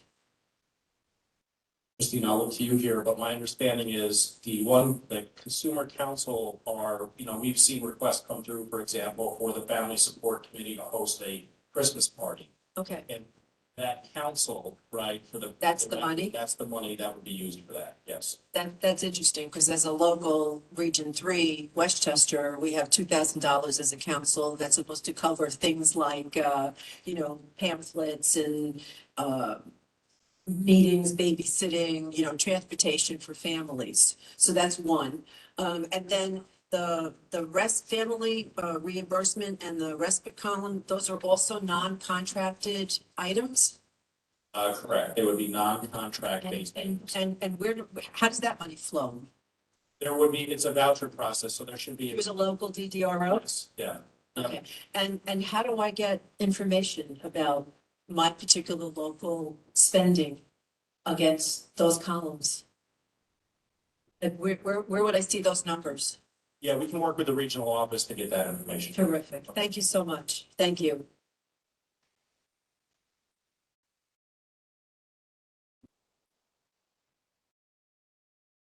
Any other questions on this slide at this point? I mean, you don't have to ask them today, right? I mean, I'm sure Josie would be more than willing to take questions and we can work to it. I would love to. Thank you. Kevin, I don't know if my question goes here or not, because I'm not sure what the slides upcoming are, but something that I've been kind of thinking about, and I think other members have been thinking about. So here we've arrived at a place where we have an understanding of what the potential spend is for each of these 5 regions. So that's fantastic. We have a baseline to begin to work from. So the question I have is, so in Region 1, at the end of the year, we have a contract that's $400,000 and it expires. That money then become part or go back into that total potential spending for Region 1 as it has in the past, or how is OPWDD looking at that situation? Yeah, in this case, I think that's how the 3.5 million is being looked at, right? We've kind of tallied up the totality of underutilized or terminated contracts and are reallocating the amount based on need for the individuals. I think that's something that, you guys can work on a regional basis with the RO directors on too, right? I think that what we want to say, and it's not gets to the next slide, so. For going there. That was Alexis. Oh, thank you, Alexis. Sorry, I give credit where credit is due. Welcome. So what we want to be able to do here is, and maybe Chris, this will kind of address some of the questions that you have. Right now, I know we've gotten like really 3 general questions, and if this doesn't answer it, let me know. What is allowed in terms of shifts in contracts? We're saying that funding can be shifted within the contract with approval of the DDRO, but shifts in funding cannot happen between contracts, right? So within, right? You guys may have one contract or a myriad of services that, maybe in one area is underperforming or whatever, right? So within the contract, we can make reallocations generally, because there isn't just one contract, or typically, in many cases, a contract that's for, I'm thinking, the only thing that's in my mind, because we've talked about it for years, is like the kind of care management, right? The mirror, whatever you want to call it, like care management activity. Right, exactly, non-Medicaid care management, right? So typically, that's usually part of other larger contracts that are out there. It's a subset of one. And that's why we've always had to go through these surveys to work with the regional directors and the family support coordinators to make sure we understand what's actually going out there. But what we want to say here is that shifts in funding cannot happen between contracts unless there's part of the hospice change or merger, or, Chris, as you had indicated, right, as we get to a point, which the third question hopefully addresses when we talk about that, looking to re-RFP money.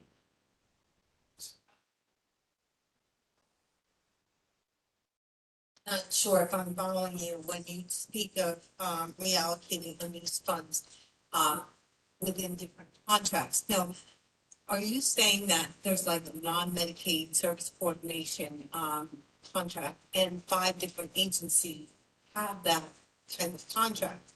But I thought when things were staying within the agency, if they're not using those allocated funds, the funds stay within the agency and for a different contract. Well, in some cases, there may be a contract with a provider for a myriad of activities, right? So it's not just necessarily care management. They might be doing respite and adjudicating family reimbursement claims or something like that, right? So what we're saying is that if within that contract, we can move money amongst the different discrete services that general contract is funding. Okay, But so that, the money is staying within the agency and the agency is going to move it into different contracts, topics. within the same contract, right? Because there may be one contract that does multiple things. Kevin, can I attempt, because I think I'm hearing the miscommunication. We have this contract with Agency X that says you can do 5 things on this contract. The first 3 things are performing spectacularly well. The 4th and 5th things, for whatever reason, are underperforming. They say, let me take $100,000 that otherwise we thought might go to items 4 and 5, for items 1 through 3. That's fine. We'd like to take the $100,000 and ship it down to our friendly provider agency 3 streets down and across the river.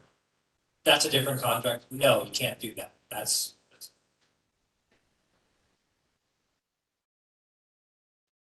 Roger, I guess you can handle the rest of the presentation. as long as it doesn't involve spreadsheets, Kevin. I think we're beyond that at this point.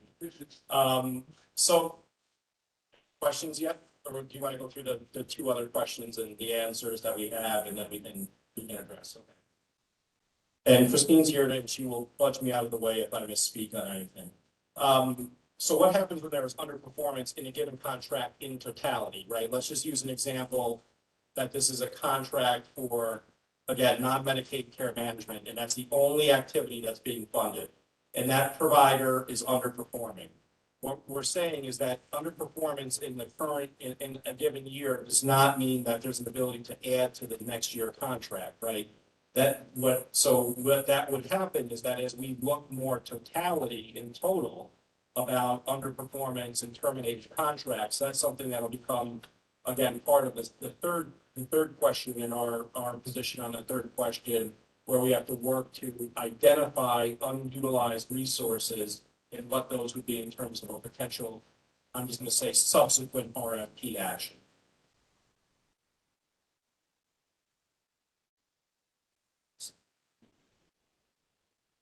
So this is Ann.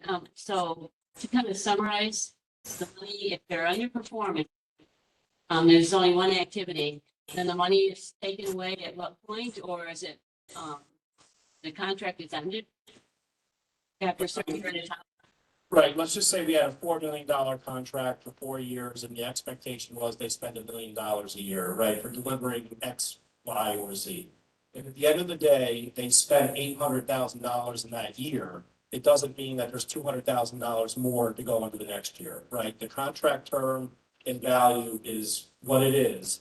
And if, we're looking more aggregate in our resources over time, when we try to identify what is happening in terms of trends with spending and family support, if we feel that given some of the financial condition that we're in, the state's in, and where we are with respect to underperforming or terminating contracts, that will then be considered as part of like option number 3. But in any given year, just because you underspend a contract, which is the case with every vendor that we have, right? You're not giving money in the subsequent year, right? It's not the 5-year term that governs, it's that annual amount. And Kevin, I think that's an important point. This kind of discipline, if you will, is not unique to this program, right? We want the public dollar to be invested in a place where it's most useful to the people, right? So it's not about, it's about making sure that, we're using the money in the way that most effectively, serves here families, but in other instances, other dollars that may be deployed. And I think that's the key to the question 3 here is how efficiently can we take those monies and reallocate them to something that is performing. It's beyond that shift within the contract. And that's the biggest question that I have. Yep, and so what our position here is that, this is gonna be an ongoing assessment. I think it has been, right, for quite some time. I think we've had some issues in the last several years of trying to get those RFPs out. But, excuse me, we do monitor, right, and we'll be having, more intense oversight of the value of contract terminations and those, reductions in the contract authority. Will be reassessed regularly, right? We can talk maybe more every couple of meetings about where we are vis-a-vis the status of those contracts as a group too. And we'll look to reallocate those funds working with you all, but also based on the fiscal climate of the state, right? I mean, that's something that I think we have to understand is critically important as well. It's not just, we're not picking on FSS here, right? This is something that generally pertains to all of our spending. It's kind of an ongoing review that we do. I'm sorry, I keep trailing off. An ongoing review that we do every year as part of our overall aggregate state budget. So what I'm hearing is that it won't necessarily be reinvested in family support. You mentioned a couple of times, depends on the current state of affairs, that money could actually disappear from FSS and go somewhere where it's needed. Did I hear you? No, let me clarify. I think the idea is if we contracted with provider X to do a particular function, we thought $1 million of that would be necessary in a particular region. But I'll make my example easy, but only 500,000 of that was actually occurred. And we look at that and we say, well, wait a minute, we misjudged, right? We thought that there was a lot more need for X, but turns out, and this is the process that needs to, I think, work with the regional offices and the family support councils on a local level. This is not a statewide committee. Turns out we maybe misunderstood what the actual need in the community was, and we need to think about what some other needs in the community might be. The idea is to try to get spending following to where the community needs are and be good at understanding what that need is and taking the commissioner's point at the front end, thinking about equitable access, thinking about underserved communities, those who might, be less likely to raise their hands.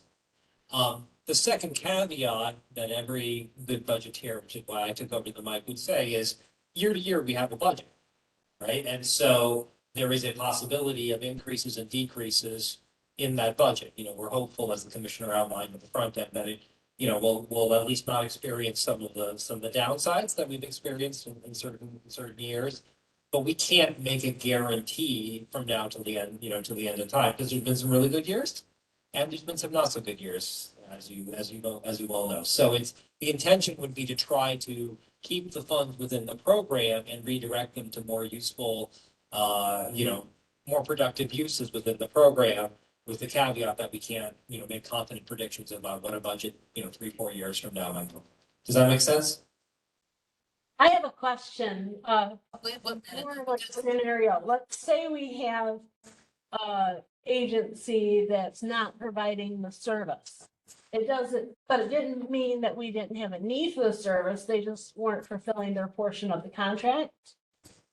Would you say that money is going to be taken away from us, or will our council be able to reallocate it to an agency that can provide the service, or more likely will provide the service, because there is still a need for it? Well, I think we would be looking, at where that money is best directed, in terms of the regional needs. If I'm not mistaken, and Kevin and Alexis are being, please weigh in. Yeah, no, I think you're right. I mean, at the end of the day, right, that would be part of when do we determine to reallocate those underperforming monies, right? And that would be part of our ongoing review. If we had $1 million contract and someone was only delivering, $10,000 worth of service, what we could do is terminate the contract now. And then, which I'm just saying is an option. I'm not saying, right, it's within this desire to do that. Sorry, I keep turning away and it's awkward. And then what we would do as part of the next spending plan submission, look at how we're managing the funds. That's where Christine and her team would already take into consideration the fiscal climate. We would have known what the call letter action is. I'm not saying that, what I'm saying is an example, $100 million contract and they're doing 10,000, right? That 990,000, we're not looking to take that away from FSS, right? The goal would be to offer that up for a reallocation. And again, we offered, right, in terms of the redistribution was based on need, which we felt was a good representative approach, was the number of people living at home. But that's something that I think working with your local DRO director and, families, we would understand, as Roger said, what that need is in that region. Yeah, you have a question?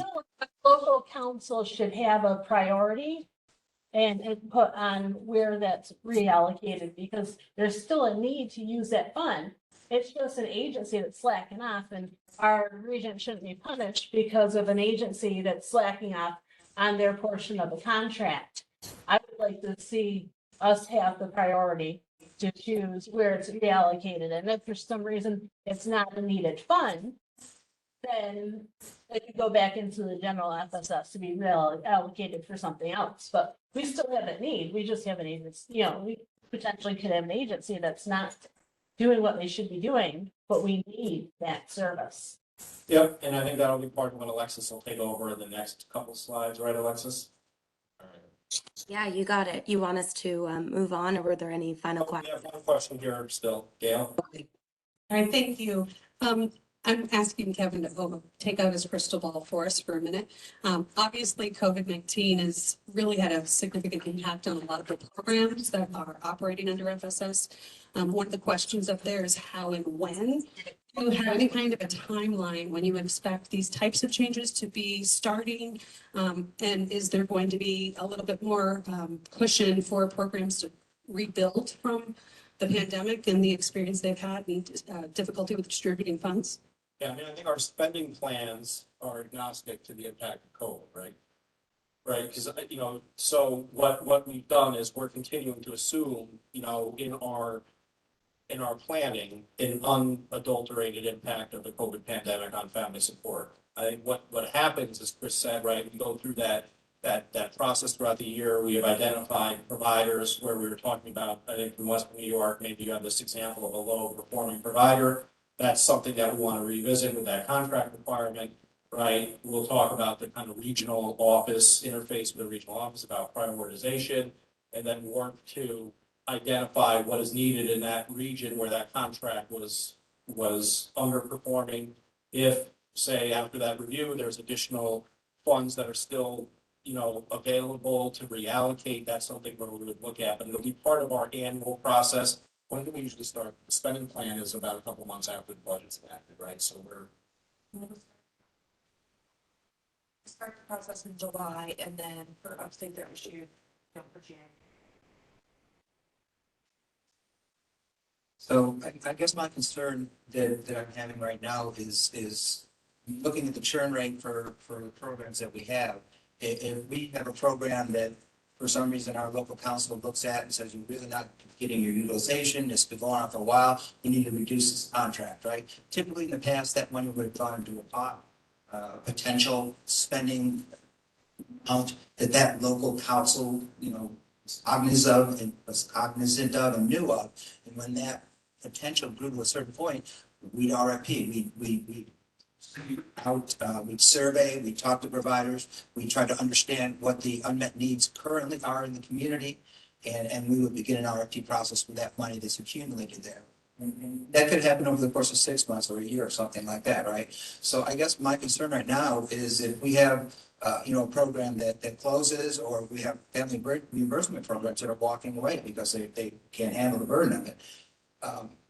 Do we wait for a year before we start talking about how we best reallocate those funds to serve the community? Or is this a process that's kind of ongoing in more of a real-time situation where if we lose something and, can we start to try to look to reallocate, right? So we lose a family reimbursement program for $500,000. We know we have other providers who may take up that contract. Can we start trying to figure out a way to RFP and get that money reallocated because we know the need is there? Or do we wait for the year end or the budget year to start again? And then go possibly months and months and months with people not being served?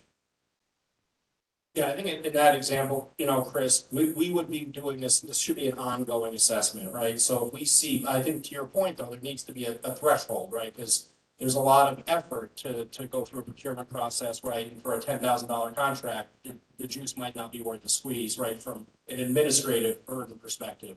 But I think that as part of this, we can make sure that there's a more regular process of one, minimally identifying, right, these types of issues. And then two, when is the right time to kind of go forward and reissue your, re-RFP? Yeah, I think it's important for local councils to understand that and that potential exists, that we can actually act and do the work of reallocating that money. Because there's a lot of work involved, and we're all parents, we're all volunteers, we're all, facing a lot of challenges just to try to keep up with our regular life, and then we're adding this to it, right? To reach out to the community, to try to assess local needs, to try to understand how to best meet those needs, to get the RFP process going, OPW. That's a lot of work, and it's hard to get, one of the I think issues with trying to have more membership is that there's so much work to be done, and we want to know that work is going to have an effect, right? Rather than trying to do all this work, setting it up to central office and waiting for a budget year to begin again, right? So that's something that I don't need to get. If I could just do a process check for a second. Josie, I can see, but I can't read that there's some chat room things and some other things. I just want to make sure that, any of our virtual members are being heard to the degree to which you're trying to be represented or other, because it's just easy for this particular room to engage. And I just want to make sure that if there's anybody whose voice isn't being heard right now. We have one question from the public.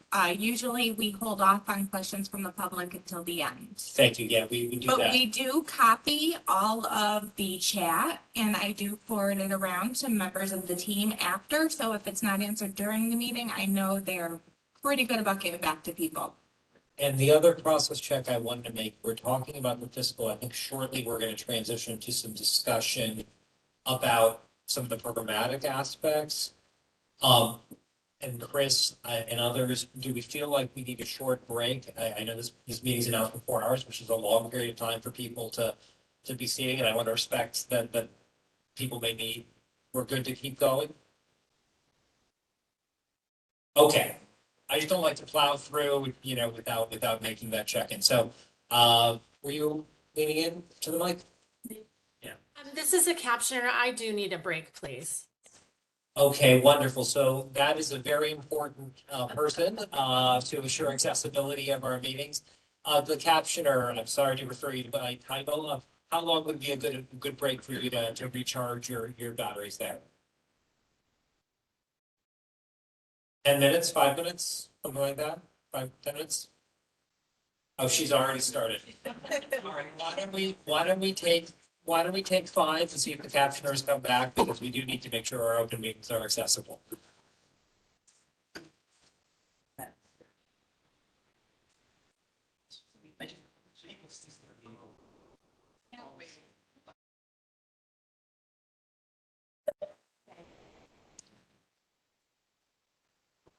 Hi, everyone. This is Josie in Albany. We're going to get started again if everyone's ready.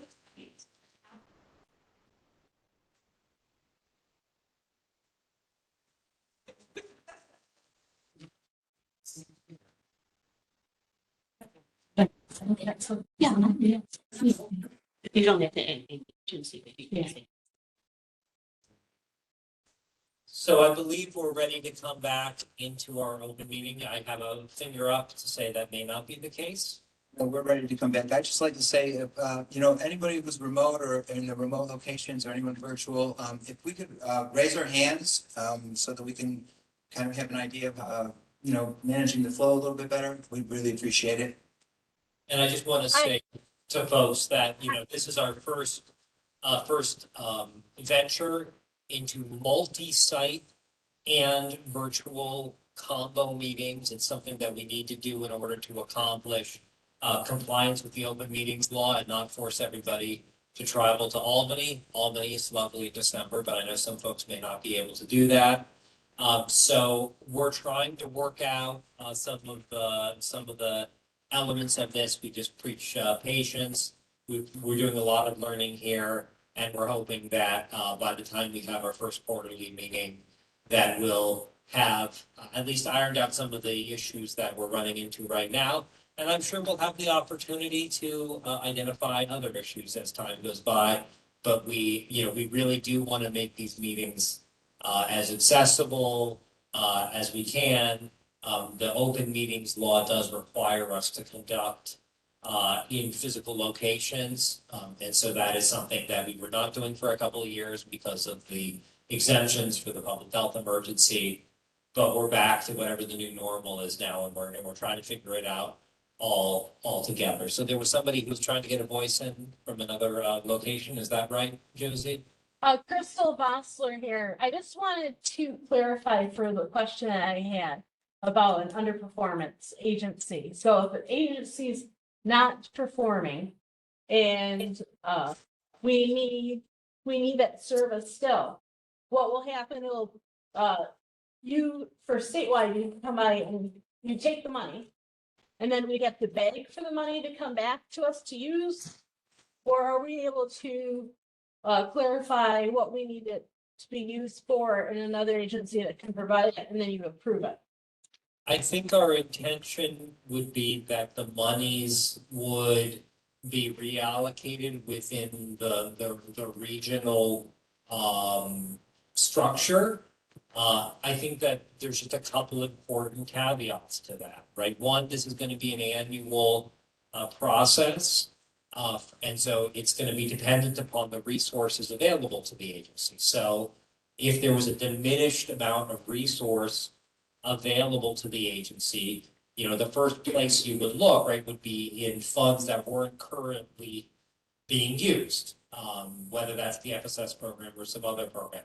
Hopefully, we never have to have this conversation because there aren't decreases in our budget that impact us, but we've had the recent experience as a group that we all know about of having a very significant and dramatic downturn as a consequence of the public health emergency that required us to take certain actions almost immediately. And that was, as I recall, a fairly painful conversation that we all had together.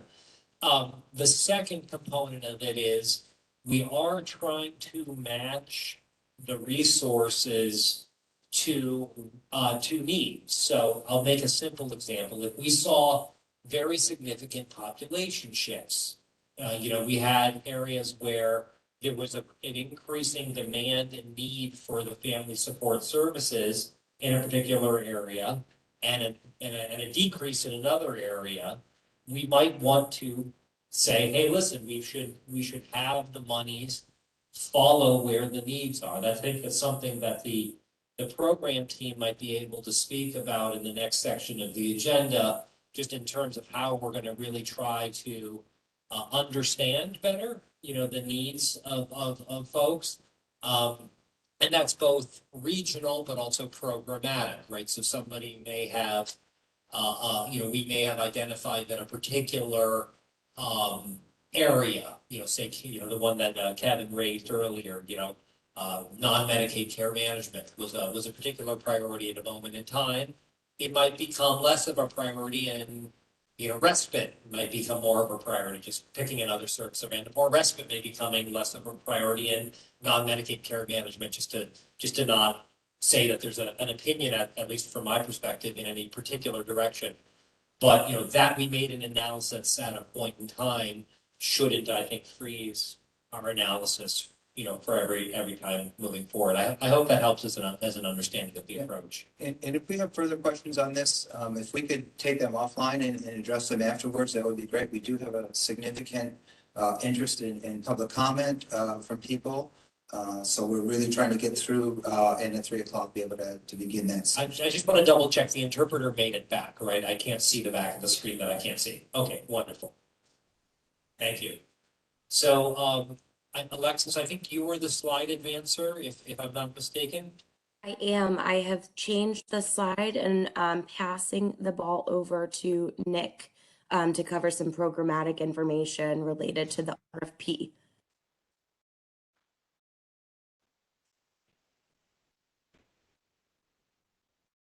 Can everyone hear me all right?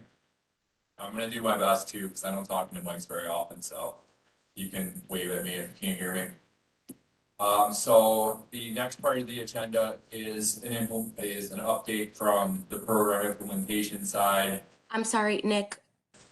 We're on slide 10. Do you have that in front of you? If not, I can take that. Do you mind just advancing to 12? We're on slide 10 though. Here, let me just take this update and then I'll switch it back to you. So this information really, just from a programmatic perspective, I think that what we talked about last meeting was a question of, okay, if what Kevin presented is the breakdown by region, how is that further broken down by district or by local council? So what will need to happen, and I think this is really what has happened in the past in terms of the local councils really making that determination as to what RFPs are going to be issued in order to meet those identified needs and what those identified service needs are. So there will need to be a type of an assessment of those gaps in service needs in order to better determine at the regional and local level how those allocations are going to be broken down further. So I know that had come up on our last meeting, and our answer to that is it's really going to depend what you present to your regional field offices, what those issues are, what those gaps in needs are, and then the RFPs would be developed accordingly.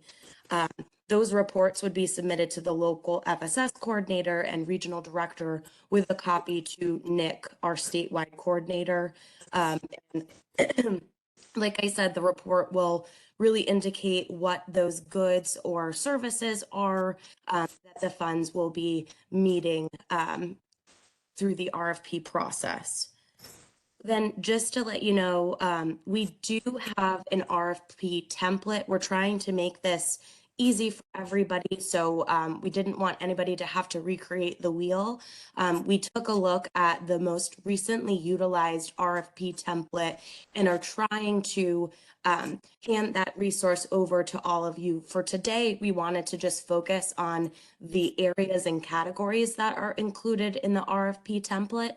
And then once we kind of have all of that other information finalized, like I think some people know that we're moving away from Grants Gateway and moving into SFS. Those are some details that we want to just figure out from our central office contracts folks and be able to incorporate that information in the template for all of you. We actually have a meeting with contracts next week to kind of walk through what that process will look like.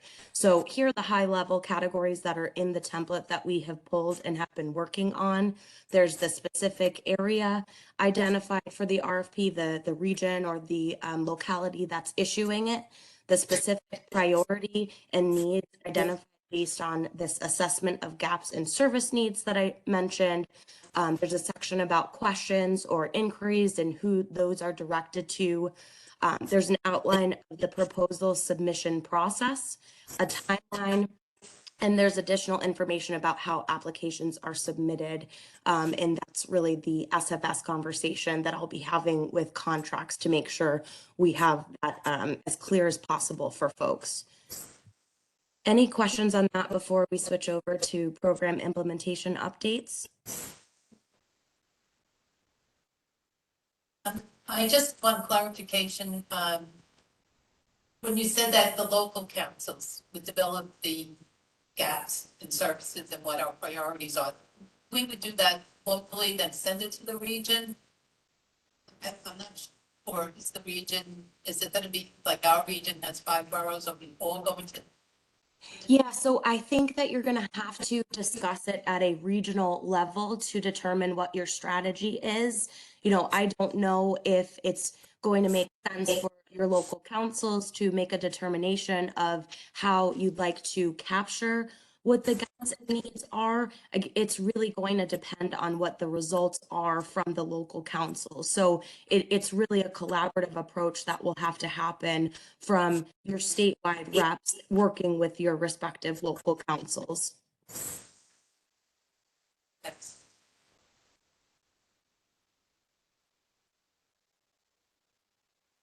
Any other questions in the room or in the other virtual locations?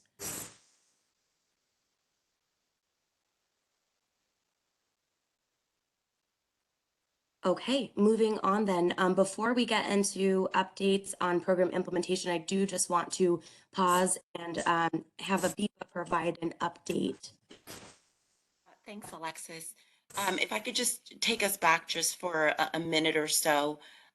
There was a speaker in the room previously that commented on needing OPWDD's assistance with regards to the membership for the local council and really making sure that new families and individuals entering into the delivery system or contacting the delivery system are aware of the FSS councils and how to get involved if they choose to do so. And I just wanted to note that in our front door information session, there is a section that's dedicated specifically to FSS services.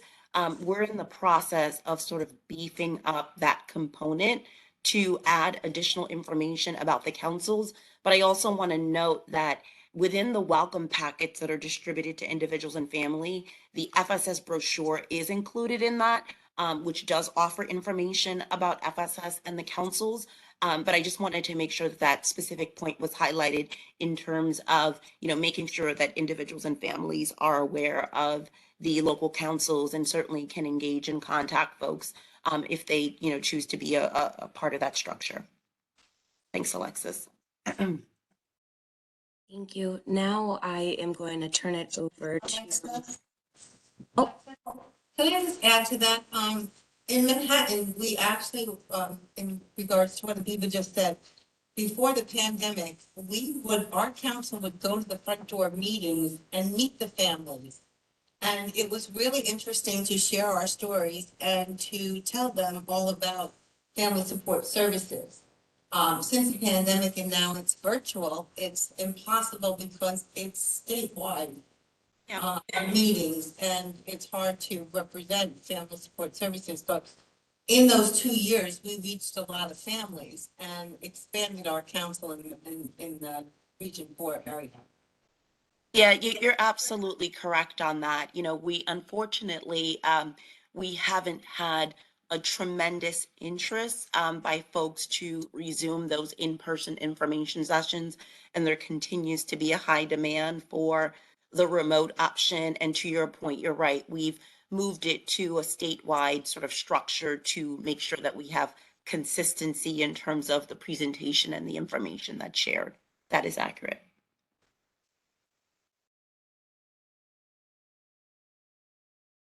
All right, now I am turning it over to Nick. Thank you, Alexis. Let me just make sure I'm on the right screen here.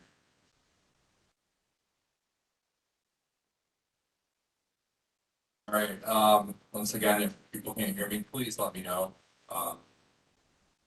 So I have, Alexis and I are gonna be going back and forth on these next few sections, so please bear with us on that as well. So in terms of the family reimbursement ADM, there's a few things we're gonna go over. First being the list of items that have been determined allowable or not allowable through the central office review work group. We're going to go over more about the dispute resolution process and clarify how items are being reviewed by central office and how they can be appealed. I'm going to be going through the family reimbursement application with everyone. Also going to be looking at the tracker, that's also known as attachment C on the website. And there's going to be discussion and updates around additional training. I'm going to switch it back over to Alexis for the first item. Thanks, Nick.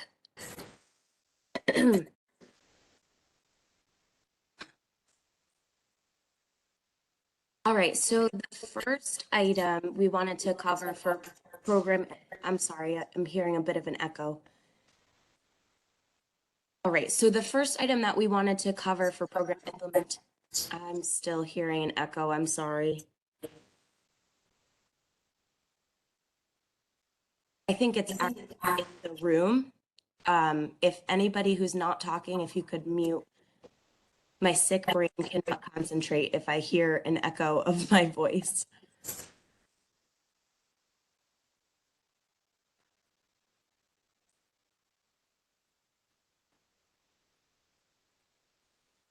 All right, hopefully that is better.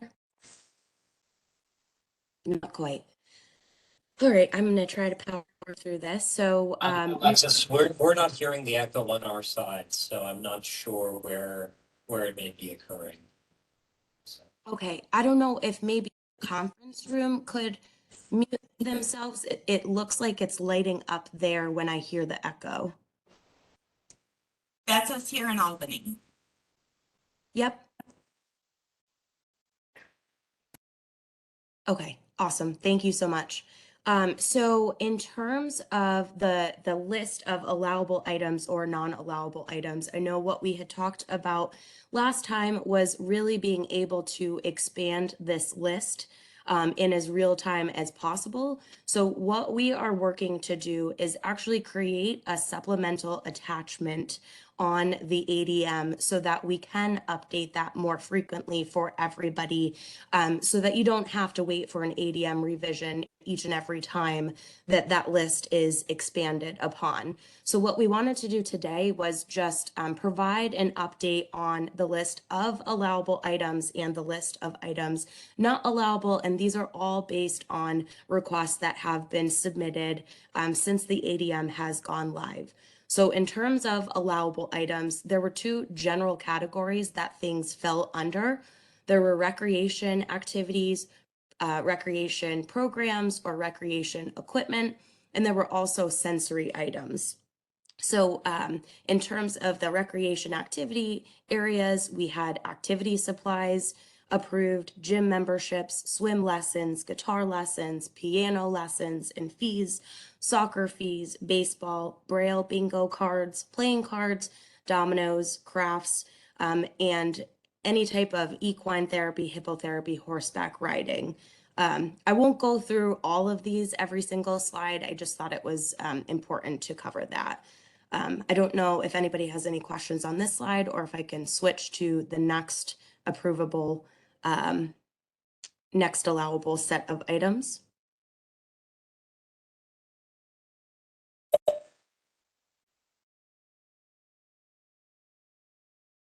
I see a hand raised. Center. This is Manhattan. This is Manhattan. It's Deborah Gripe. Can you just do a quick, what's hippotherapy? I never heard of that. I know what a hippo is, but is that really with the hippo? Yeah, it's just another way of mentioning horseback riding or horseback riding therapy, equine therapy. It's all the same thing. Okay, because I was hoping it wasn't with a real hippo. They're dangerous and big. Yes, it's a horse, not a hippo. I know it's confusing.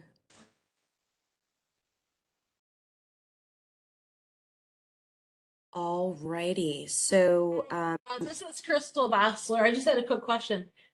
For these allowable items, do we need to have an OT or a PT or some other kind of justification for these services?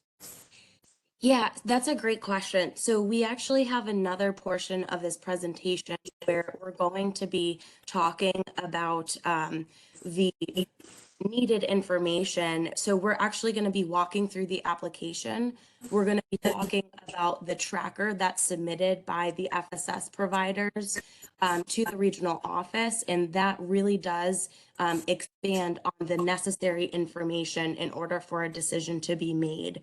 So there's a lot of information in the ADM that outlines exactly what's required to be able to review whether or not something can be approved. So you're absolutely right. There is clinical justification that is required for any type of reimbursement, and that's further articulated in the policy.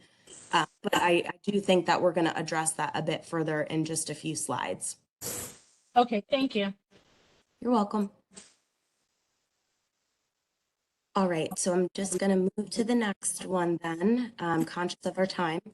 So the other category that I had mentioned was sensory items. So here's just a handful of items that were able to be approved: balance chair, beanbag chair, indoor swing, trampoline, and fidget items. And I do see people taking pictures. Just to reiterate, we are going to make this a formal attachment to the ADM, so you don't have to try to memorize this information. I promise that this is information that will be posted on the website. I just don't want anybody to think that you're going to miss this information. Any other questions about this before we switch over to not allowable items that we've seen?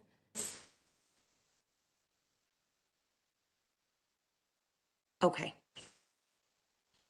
So what I wanted to cover in terms of non-allowable items is twofold. On the slide after this, I have a comprehensive list of things that were actually not approved. But what I wanted to show you on this slide first was really understanding why things aren't approved. So what we've already kind of articulated in our ADM is that this really shouldn't be used.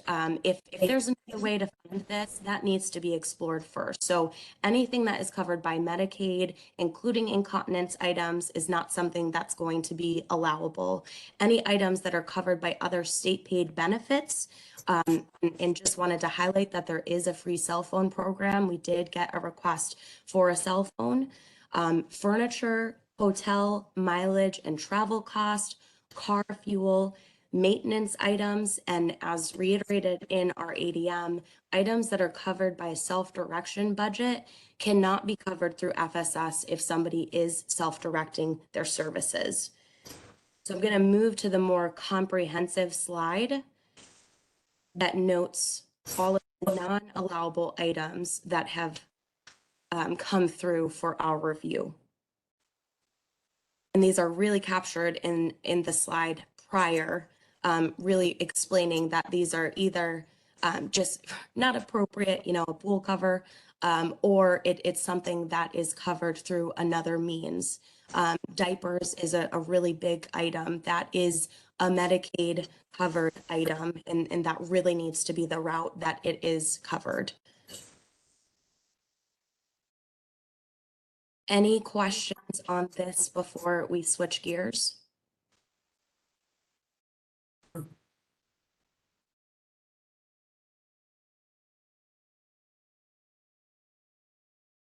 Okay. All right, and so I'm just going to cover this. I know I have it duplicated in the slide deck. My apologies. I don't mean to cover it 2 times. But in terms of the dispute resolution process, I just wanted everybody to understand that we are in the process of updating the policy to reflect this dispute resolution process. So I think what was a bit confusing when we rolled out the policy was relying on the providers to be issuing the dispute resolution process, but relying on OPWDD to make a decision in some instances for things that haven't been covered in the ADM yet.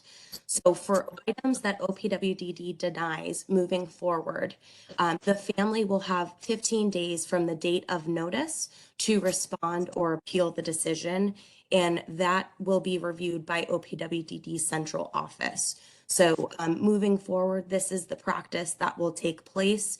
It will be formalized in the ADM, and that is just one of the changes. The other change that I talked about was actually making an attachment to that policy to outline the allowable or not allowable items so that you don't have to, constantly wait for a policy to be updated to have that more real-time list. Having it as an attachment will actually allow us to be able to update you more frequently and in much more of a real-time basis. Is this 15 business days or 15 days? 15 days. Thank you. Yep.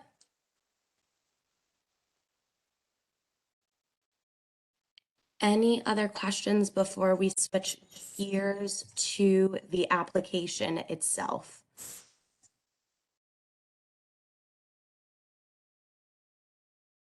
Okay. So we have a slide on this, but what we're actually going to do is pull up the application itself.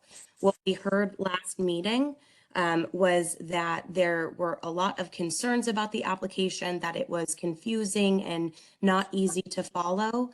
So what we would like to do is just walk through the application itself and understand if the statewide committee members have any feedback from others that they'd like to share about this. Another thing that we're going to be covering later on in this presentation is what we put together as the outline of training topics that we know we need to cover with care managers, providers, and families. So this is just all part of the whole conversation here. So if we can switch gears to the application itself, Josie. As the presenter, you can click on it and pull it up on the screen. Can I switch it to somebody else? Because I actually don't have the application pulled up. You can give it to me. I can pull it up. Great. Alexis, I'm sorry to jump in here. Could you give us an idea of time that you have left on the presentation? We have asked quite a few people from the public to attend, and they're expecting to be able to get started around 3. Yep, just give me 1 second, Chris. I'm counting the slides here. So the application walkthrough and the tracker itself and the training, those we only have 3 more slides. I can speak quickly. I think we should wrap up by 3 o'clock if that's okay. I appreciate it. Yep. Just give me one moment. I'm gonna bring up the application so everyone can see it.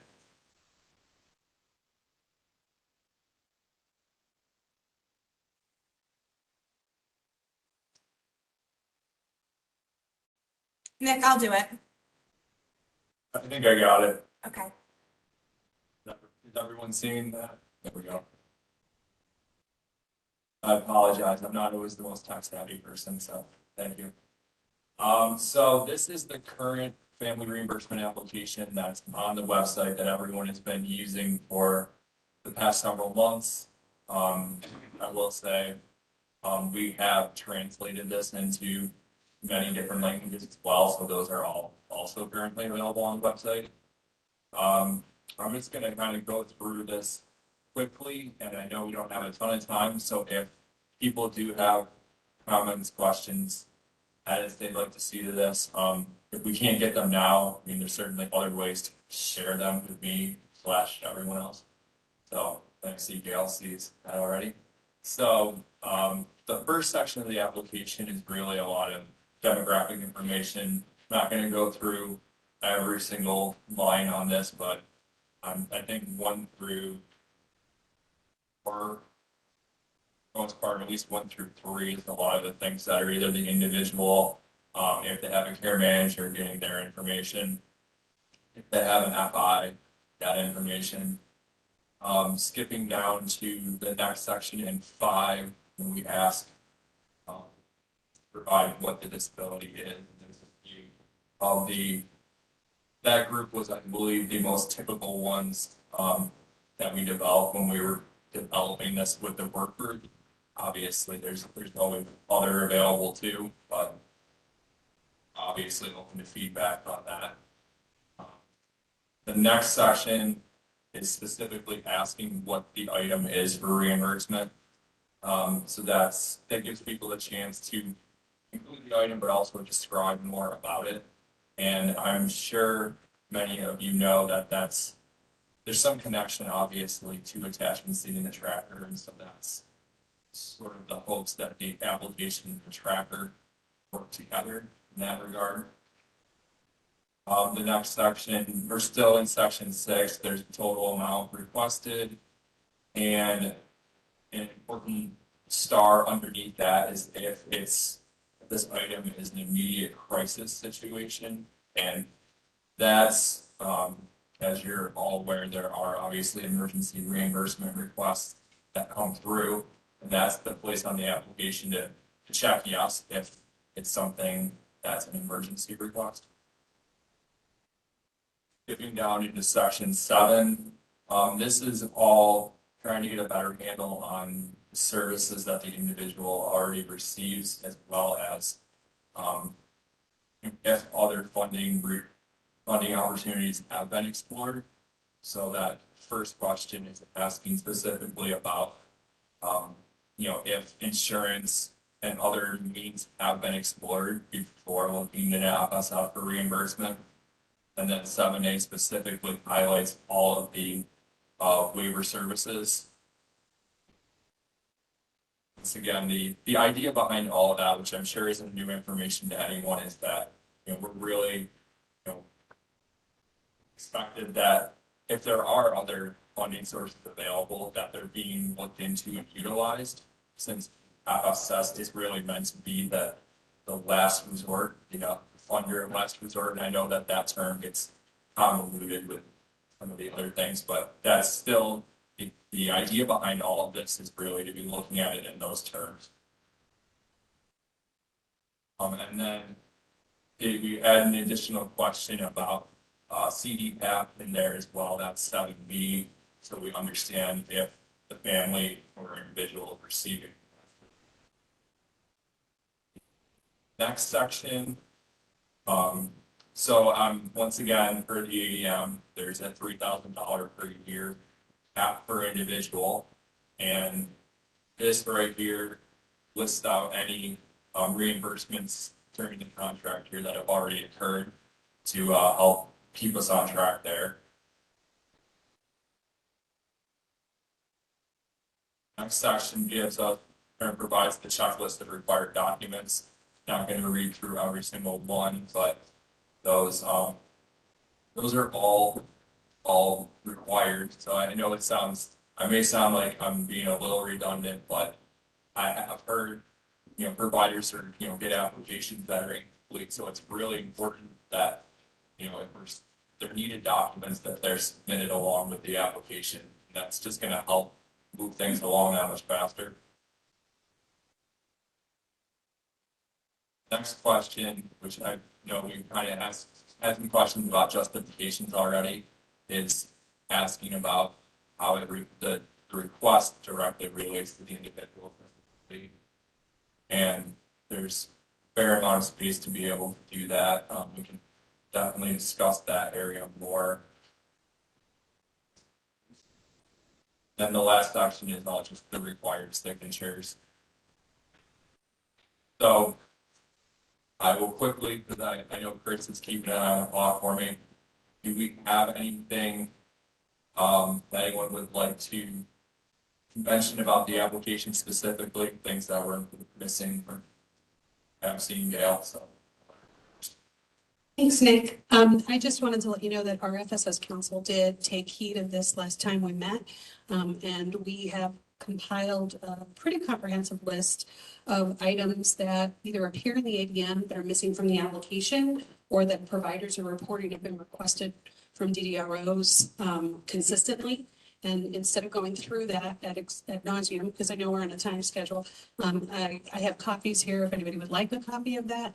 And I also am happy to forward that to you electronically to both you and Alexis if that's helpful for consideration when you're looking at the application for updates. I know I'd appreciate the digital copy. I'm sure Alexis would agree. Yes, please. Thank you. And there may be some other suggestions.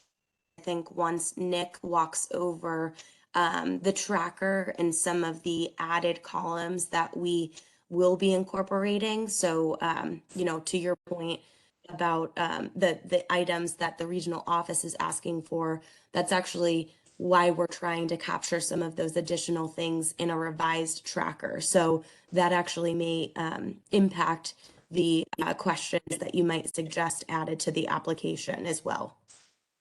Nick, I have a couple of questions. We had a emails discussion among our members. And one of the things we talked about are families who are not linked to a care manager, who might have just gotten approved for eligibility, which means they are eligible for family support services. So when they look at this application, for example, on question 4, you have the fiscal intermediary, if applicable, name, agency, etc. You know, you might want to do the same thing with the care manager and say, if applicable, or if not, go straight to question 5. I mean, people don't, I've heard from providers and families that they don't know what some of this means. It's great you went through the application, and I know you're going to talk more about training. But at this point, families that even have services don't know how to check off the boxes. For instance, the number 7, where you have, did you go to other resources? If a family checks off no, and it should be explained if it's no, you really need to go back. Because what's happening is these applications are being submitted and turned back. So it's months of going back and forth. So there has to be an explanation if there is an item that they're requesting that they can go to additional resources. They don't realize what that exactly means. The other thing is that in the ADM,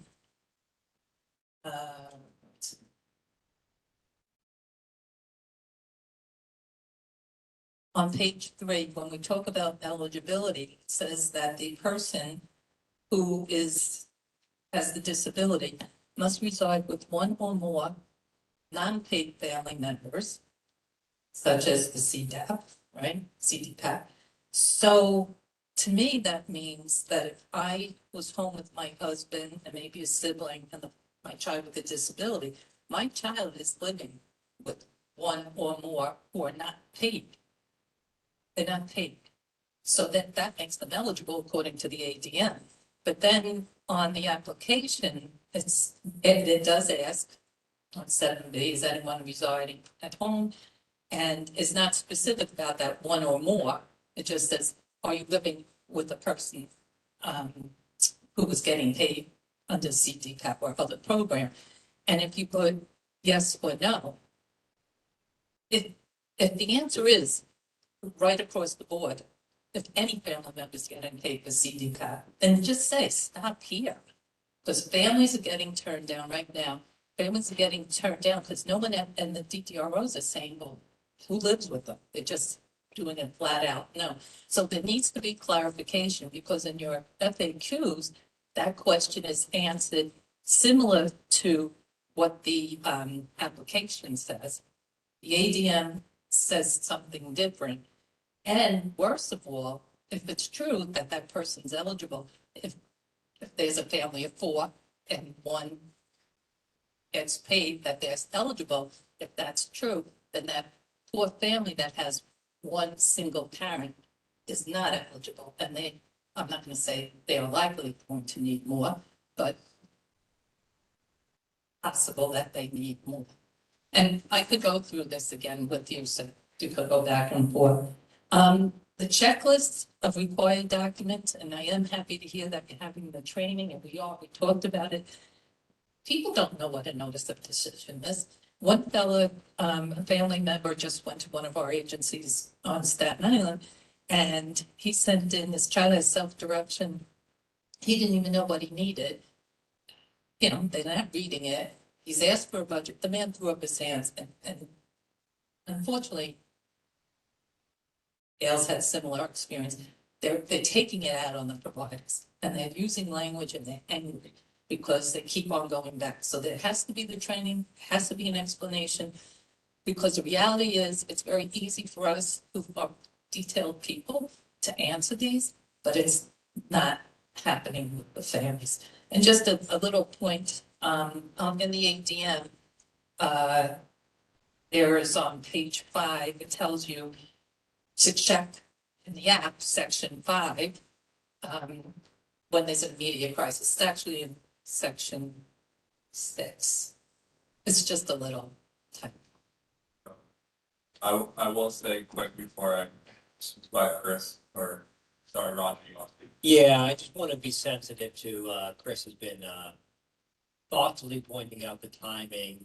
I'm wondering whether, we can make available this draft form to the members of the committee, get some, email feedback, just so we can, in the interest of time. I know that were a couple more slides, maybe we can pop those open. I have a difficulty toggling in my own brain, but I would like us to be able to conclude our formal presentation within the next 4 minutes or so. Get that out, get that. Yeah, if you don't mind, I just want to echo one thing that Kathy brought up. It's a really important point, okay? The ADM states that you must reside with one or more non-paid family caregivers. If that's the requirement, then the application should ask, do you reside with one or more non-paid family caregivers? Not, do you reside with a paid family caregiver? You're asking the wrong question, and I believe it's really creating confusion for people, and it's putting people off, and they're not getting the right information. So that the question that you're asking there is the complete wrong question. You should ask the question that aligns with the requirement in the ADM, and I think that needs to be changed right away. Well, I would say, because to Roger's point, I know Kathy, you seem to have substantial things, so if you can get that to me, then we can work through that, and what Gail is also providing. Plus, I'm sure there are others, so I don't want to, yes.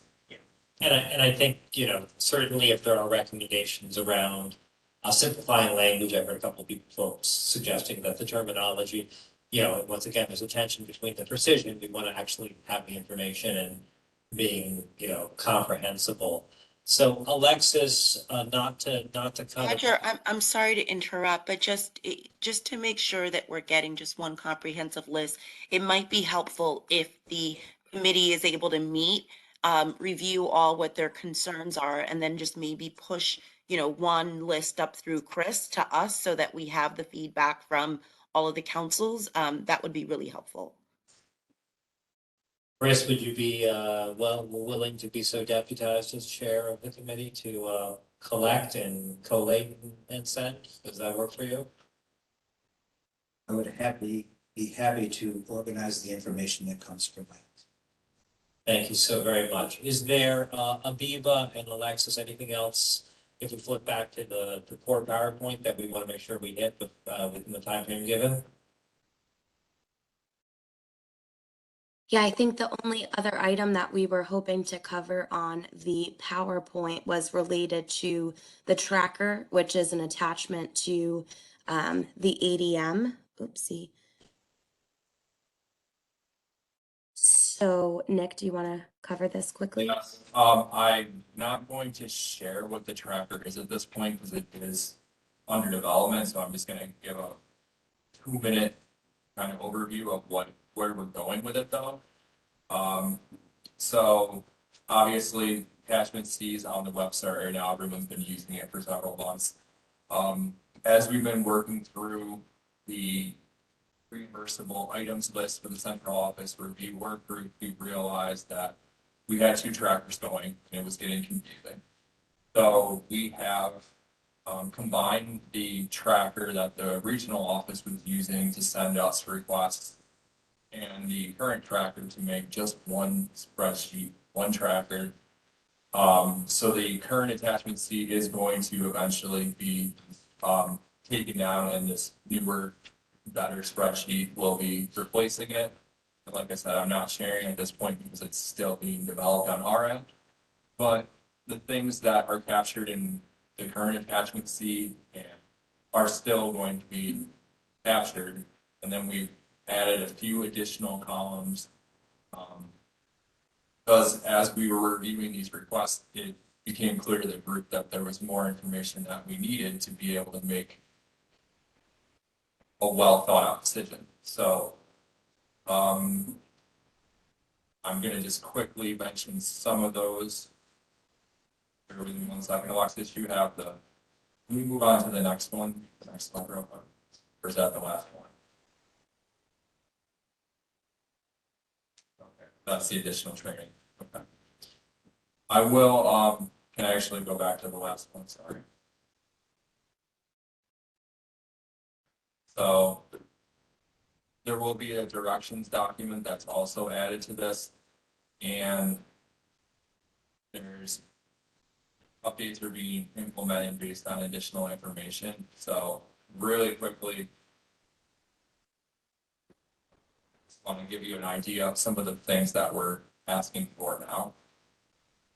We have added things like asking if the individual, does live with a family and or caregiver, and based on comments, obviously we need to make sure we're clear on what, the non-paid, how many, so that's obviously going to be worded so it aligns with the application, the ADM. We are looking at asking if the individual is enrolled in Medicaid, because at first we had looked at it more in terms of just the waiver, and obviously an individual can be enrolled in Medicaid, but not be enrolled. So that was an important distinction that we needed to keep out. There's obviously more about the clinical justification that I'm not going to be able to get into right now, but that's an additional field we needed. We're asking about the preservation of the family unity, so it's important, as I'm sure we're aware, there's a component of FSS that looks at, how the service, how the items are going to help keep the individual living at home. And so that's where that stems from. More information on looking into more cost-effective options. And then we've also asked if someone has a specific item, if they have the web link to the item, that's also very helpful. So that's something that's going to be in this tracker. There's another column about kind of similar to the cost effective, but also asking more about what alternative funding sources were actually explored. So we're getting the whole picture on those things. And then another newer column that you're going to see when this is all revised is if the items listed in the life plan and showing a stronger connection, or helping to show a stronger connection to the disability and why it's needed. I'm going to leave it there because I know I'm over time now. Thanks, Nick. Yeah, thank you. What I think will actually be most helpful, and I'm going to try to speed this up as quickly as possible. Chris, since you volunteered to compile the information in terms of feedback about the application itself, what I think would be most helpful is if we send you a list of these added columns to you so that you can also share with the group, and maybe those two can be kind of looked at the same time, because my guess is that people will want to have these added columns somehow included in the application if possible. And then just moving on to the additional training, this is what we are proposing as the training for care managers, providers, families, other stakeholders who are all going to be invited to a training in January. Anything else based on the feedback that you have heard from families that you think needs to be incorporated in this training, please share that with us. I know that we had tentatively put a hold on our internal calendars on January 10th, but I do think if we're going to be receiving some additional feedback on the application itself, it would be helpful for us to push this out in hope we get feedback and can incorporate that before having a training for folks. So we'll just make sure that the communication is really tight on that. Anything else, Chris? Any questions before I turn it over to you? I think we're good, and thank you very much, Alexis and Nick and Aviva and Kevin and Christine. So Josie, you did a wonderful job yesterday at the DDAC meeting of helping facilitate the multi-site public comment. So I'm wondering if I might call upon you to do the same today, having proven yourself yesterday. Is that reasonable? I guess it's gonna have to be since we're live. Does anyone here in Albany want to offer a public comment? We'll start here since that's where I am. No, okay. New York City, do you have any members of the public attending that would like to speak? Yes, we do. Okay, Mr. Public, go. This is Christopher D. Greif. Can you hear me before I speak? Could you speak up just a little bit more? We can hear you, but if you can go louder, that'd be better. Okay. This is Christopher D. Greif. Can you hear me now? We certainly can. Good. I'm making sure so everyone in New York world can hear me, and forgive me if I'm causing an avalanche, but to make sure everyone hear me loud and clear. As I've been an advocate for many years, first I want to thank Alexis for the presentation that I seen, because Alexis, you broke it down and you did an excellent job.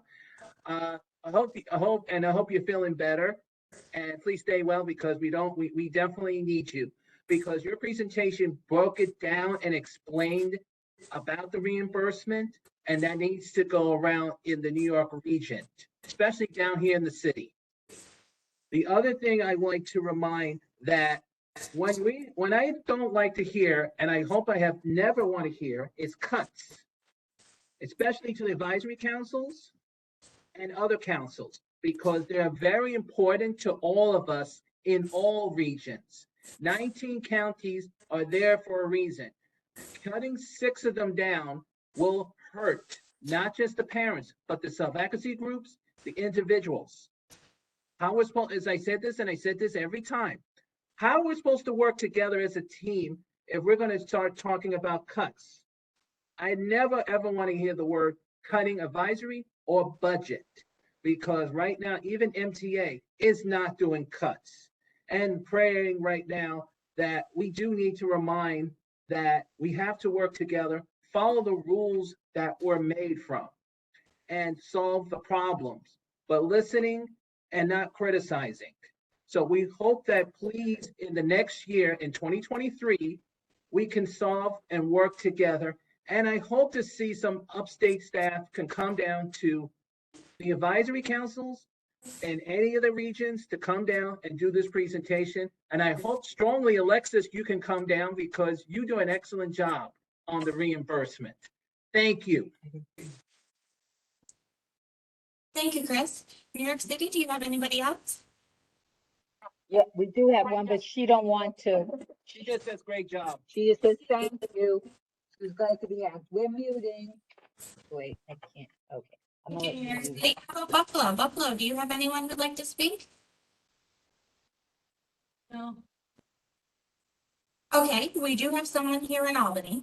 While that person's speaking, if I can ask the virtual members, if you would like to speak, if you can raise your hand, I can call on your name, and then we'll walk through how to unmute. So at the bottom of your screen, you should see a little picture of a hand. If you press that, you're going to pop up on my screen, and then I'll go in order on the way through. But first, let's hear from Albany.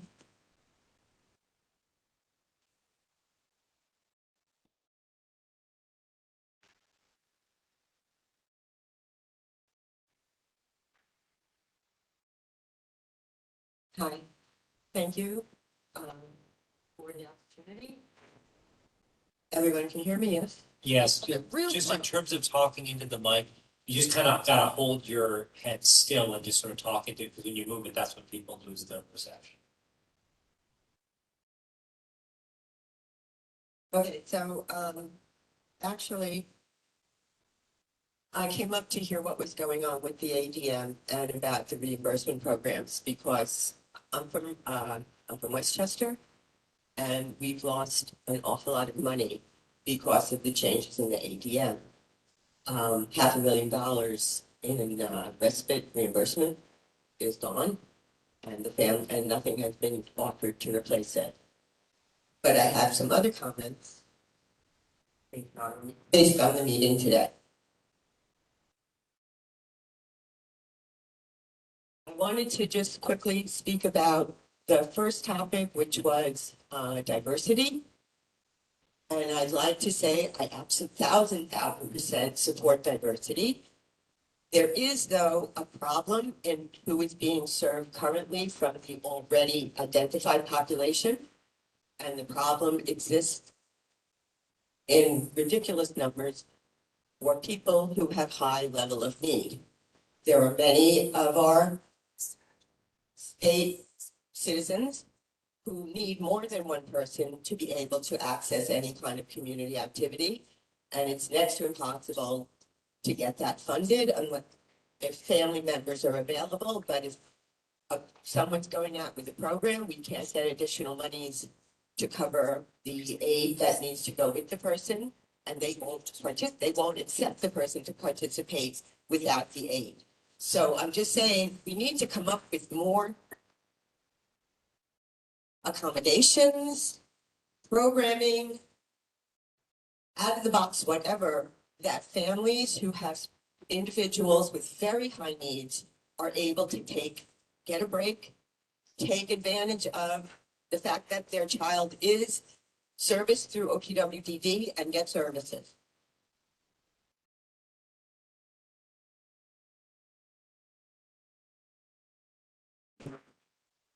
In Westchester, we still do not have any crisis services. And we have never had crisis services, even though we keep being told we do. It's just from another county, but nobody will come to our county to deliver them. So that's not services.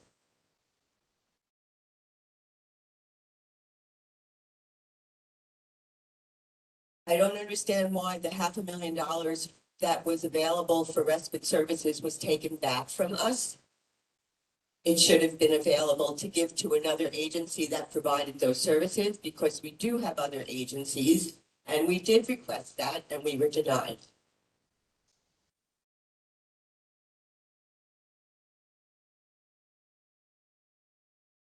And I would like to suggest that the local councils put in their bylaws that monies once allocated through an RFP, if the agency turns them back to the council can redistribute it within their council. That's my suggestion to all state, local FSSACs.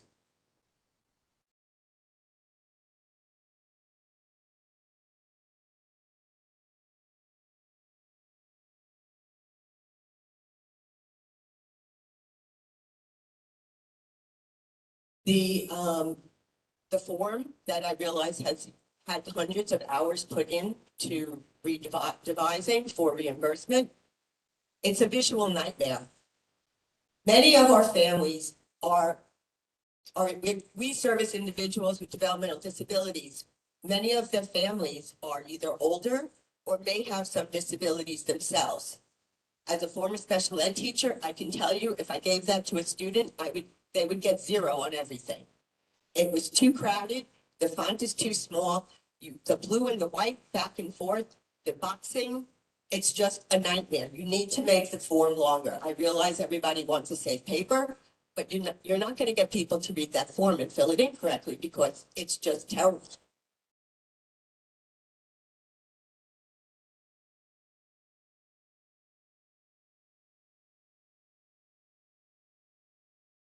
And thank you very much. Okay, we're now going to go to virtual land. Many people had already previously signed up to speak before the meeting. So if you signed up, can you please make sure to raise your hand so we can call on you? And if I mispronounce a name, I do apologize. First, we're going to start with Elvina Scott. You can now unmute. You're unmuted. Hi. My name's Elvina. My daughter Colby Street is 17 and a half, almost 18. My first thing that I wanted to say is that back, in the olden days, 6 months ago, when the respite reimbursement program was one piece of paper that I could fill out myself and have people sign and mail it in and get reimbursed within 2 weeks, that was literally the only aspect of caring for my daughter that I felt like I had any autonomy over. And that has been thoroughly thrashed into this new nightmare. And I'm being told that the hours that I've already paid for are not going to be reimbursed or are escalated or something. And it's like, the bigger picture of my concern is that this program is making it harder and harder for my daughter to have choice and freedom in her life.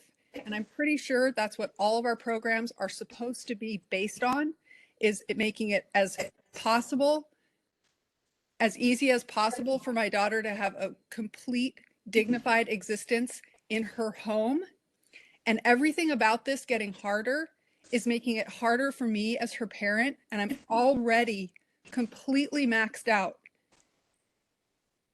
So I have a lot to say about the form and about the reasons that I'm being treated with suspicion, and I as a parent am being put in a defensive position when she's the consumer. This money is supposed to be there for her. So how are the families over and over put into a defensive position? It doesn't make any sense. Now, today, I just got a call that I am supposed to ask her doctor for a justification for warm clothes, to which I'd like to point out, there was just within the last month or so, an article out of Harvard in the New York Times about doctors having a bias against patients with disabilities because of all the extra accommodations, I'm putting that in air quotes, that they require. And now we're supposed to go ask them for more of their time that they're not going to be able to bill for to justify why my daughter needs a coat. And this isn't about my daughter. This is about the bigger picture of her as a person with a disability. This funding is there for her. And the family is constantly being put in a defensive position, which is affecting her freedom. And that is not fair, and it is not right. And it's not the direction that these programs and attitudes should be going.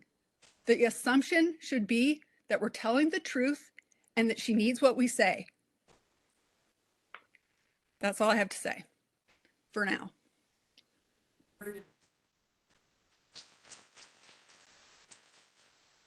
Next, we have Carlene Krissa.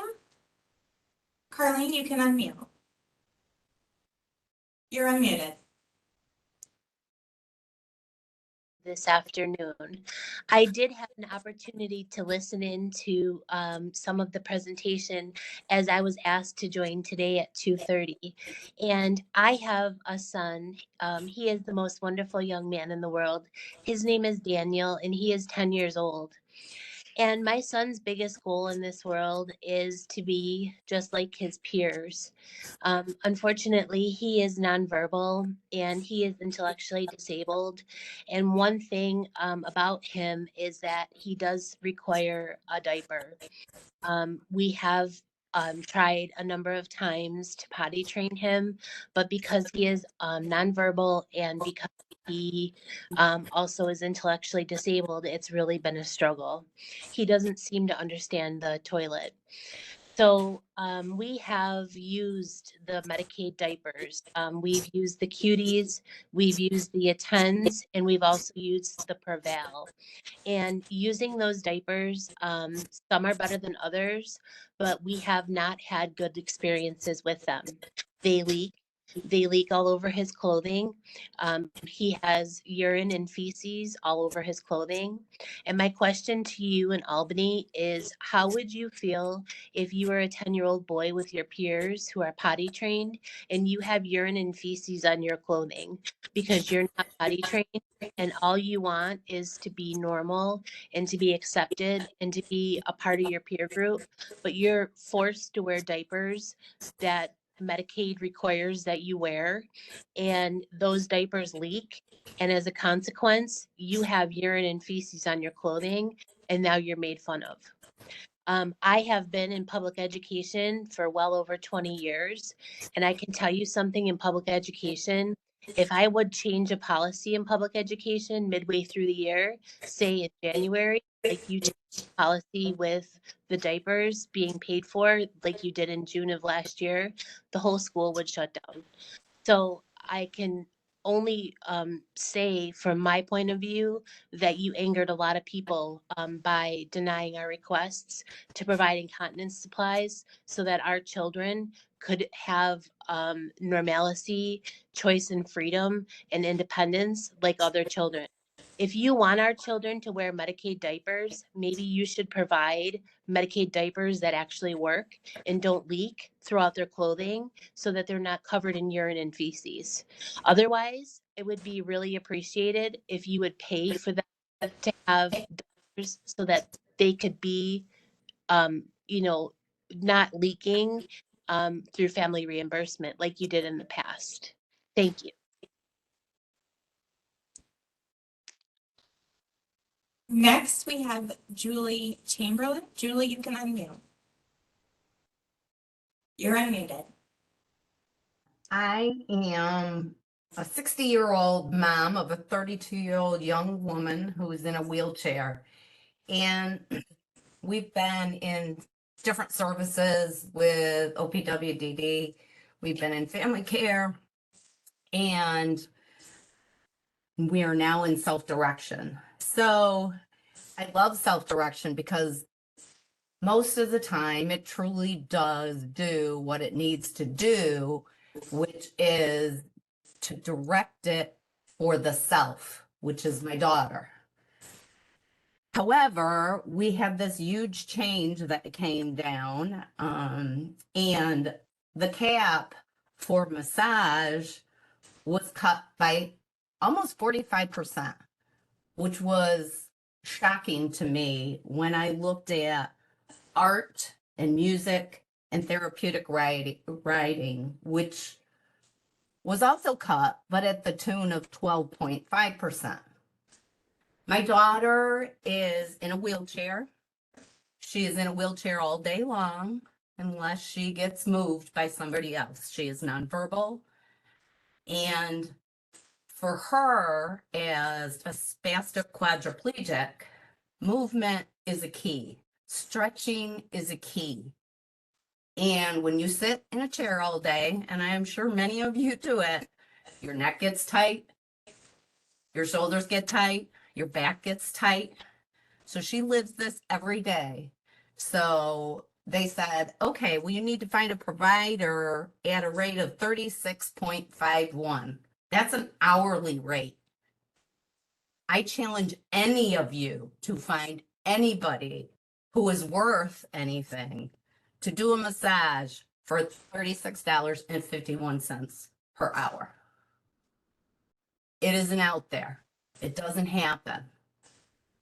She has an individual who knows her, who knows how to maneuver her, who knows where her points are so that she can release those muscles. Yes, she does get OT and she does get PT, but the combination of massage and OT and PT are very intricate for an individual who has spastic quadriplegic.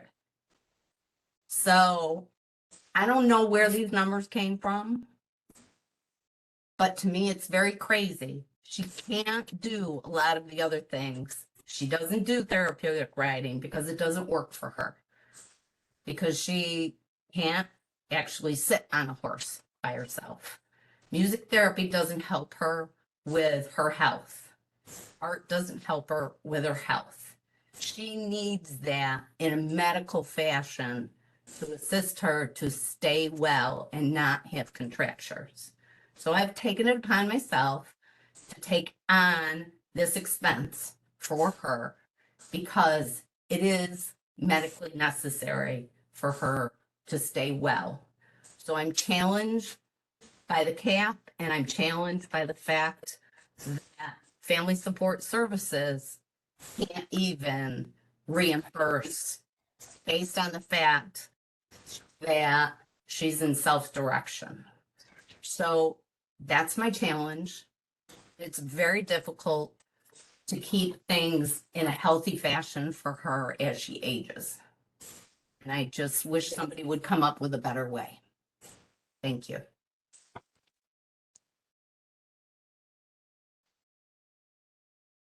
Next, we have Christina Rosa. Christina, you can unmute.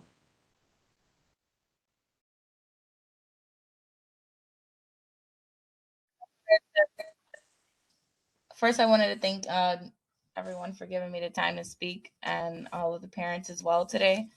I'm speaking on behalf of my son as a rare disease legislative advocate and a rare disease parent. I just wanted to be able to express my concerns. Our community lacks a lot of awareness within health organizations, council, legislatives. So that's a whole nother topic in itself. So prior to me receiving my care manager via OPWDD, I was doing a lot of research, trying to focus on individual needs that my child needs to be able to provide for himself. To be able to provide for everything that he needs. And that was a challenge in itself. So I was very grateful when I was able to receive a case manager.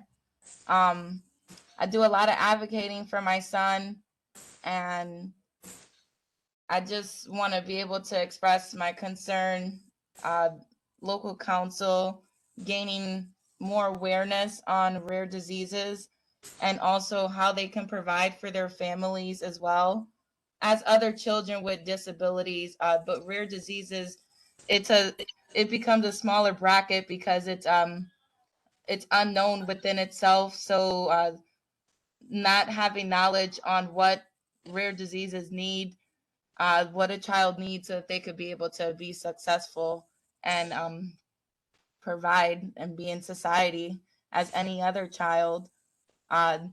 There's different services that many children are probably missing out on. I wasn't aware of the allowance, the sensory items. That was new to me. So I did contact my case manager, and that was something that, as a case manager, I don't know if people are trained on things like this when it comes to allowances, but she had no acknowledgement on it. And it's just another point to express towards my concern about communication, lack of knowledge, and knowing what children need. These services are meant to implement things that a child needs, trying to make life a little easier for parents, and just trying to have more teamwork, more communication between family members, healthcare organizations, and things of that nature. So I'm thankful for respite services. My son is on a wait list for a care center, and I've been waiting a long time for that. And that was all I had to say. And thank you for giving me the time to express my concern today. Next, we have Mary Knox. Mary, you can unmute.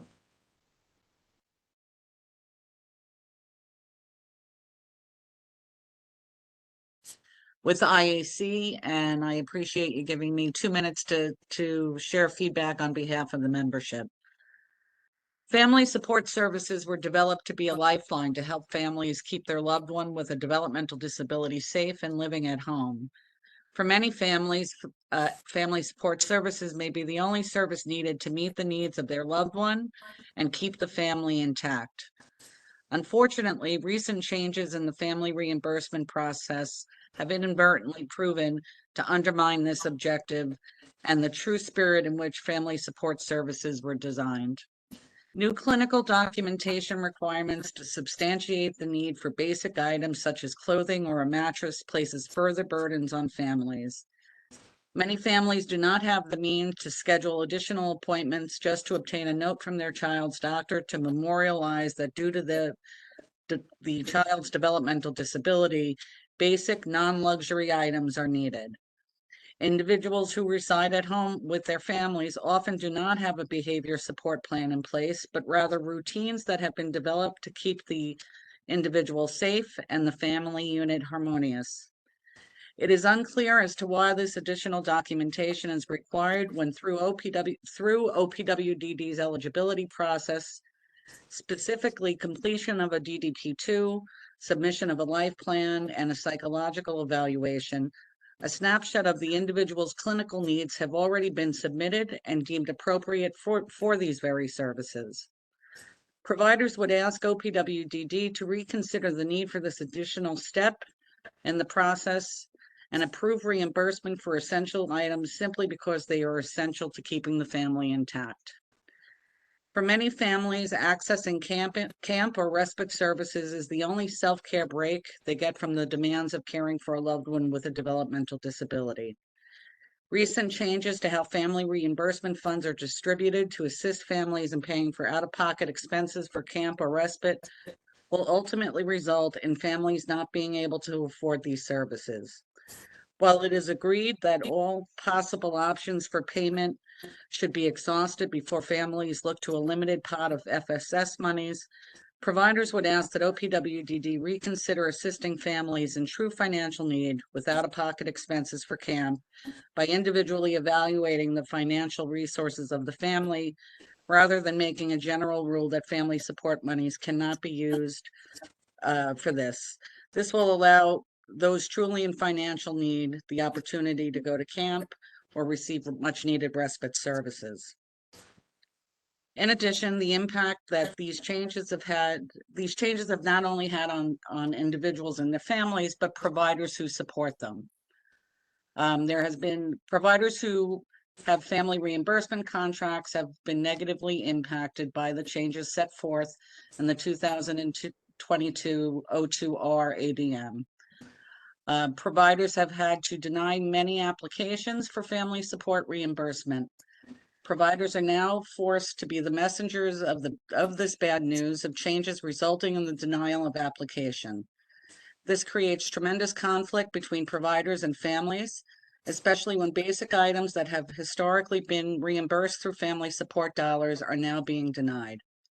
Providers are reporting that OPWDD contract officers are stating that because they are not distributing the contracted funds, that they will not be the agency will not be reimbursed for staffing expenses associated with the contract.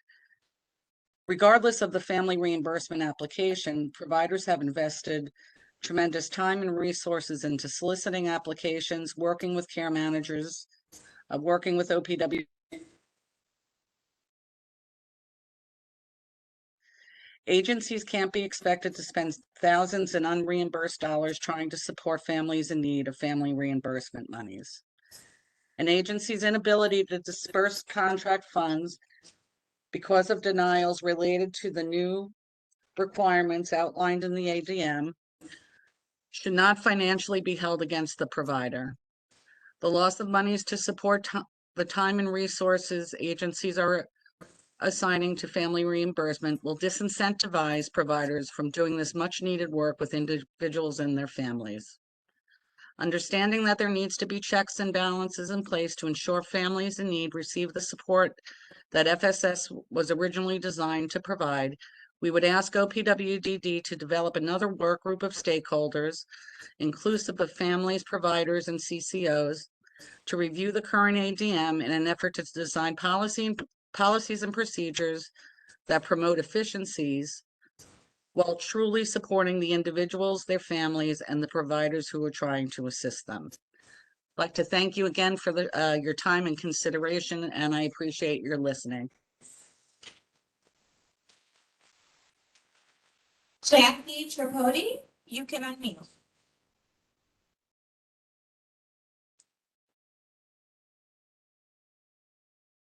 Multiply disabled young man who is 30 years old. You all can hear me, right?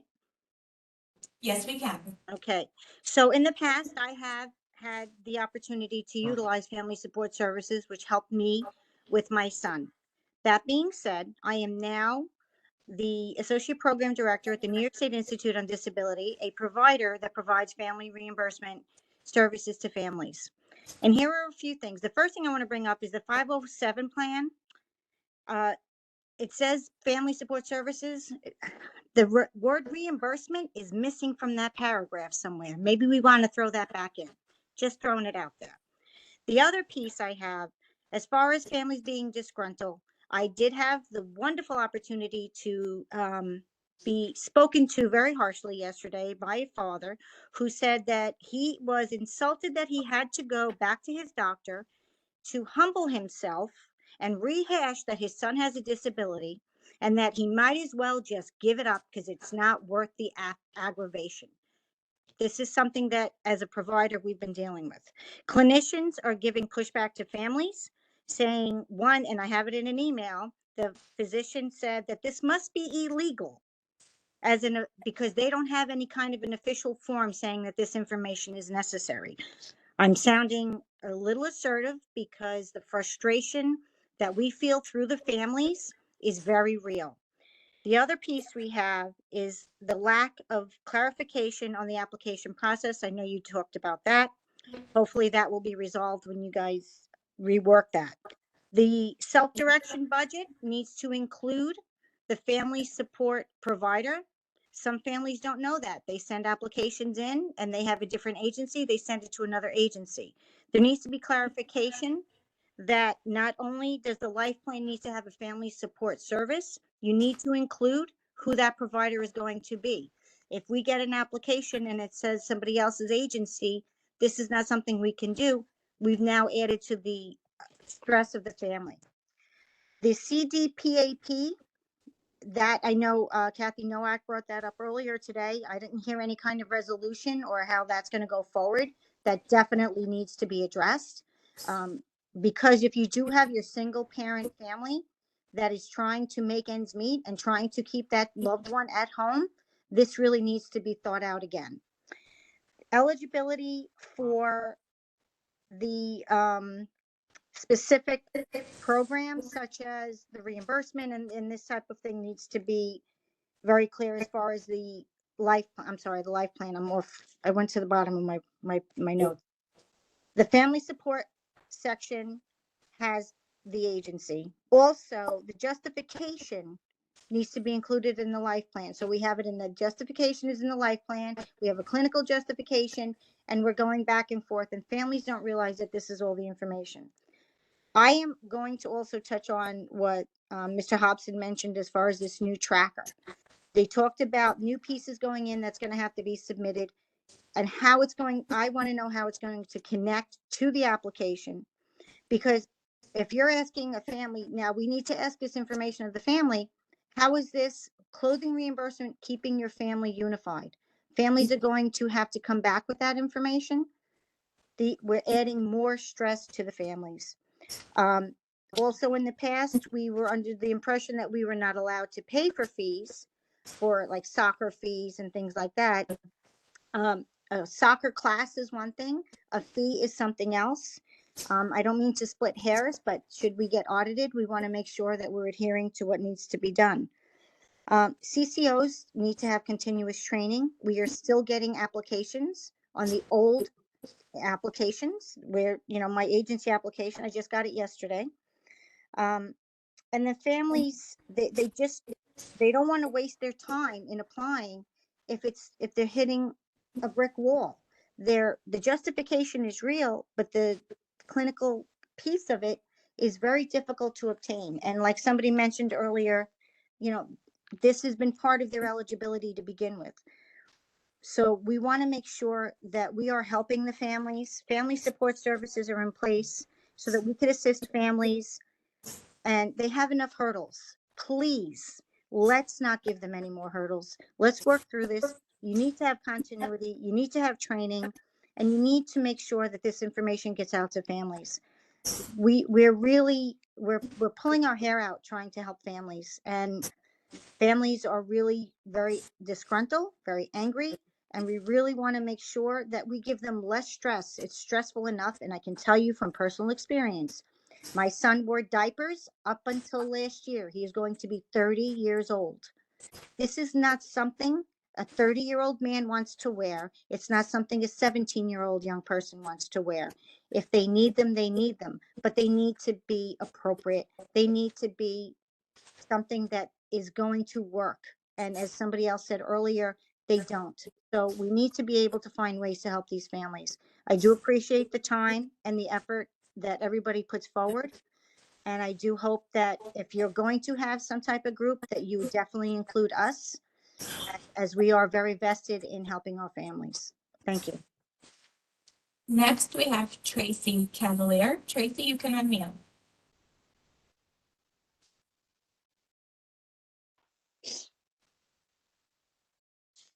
Can you hear me? Yes, we can. Okay. We have been receiving services for my son who is 17 and a half years old. We've been doing private lesson karate, and he does a one-on-one lesson twice a week. And that's what we've been doing.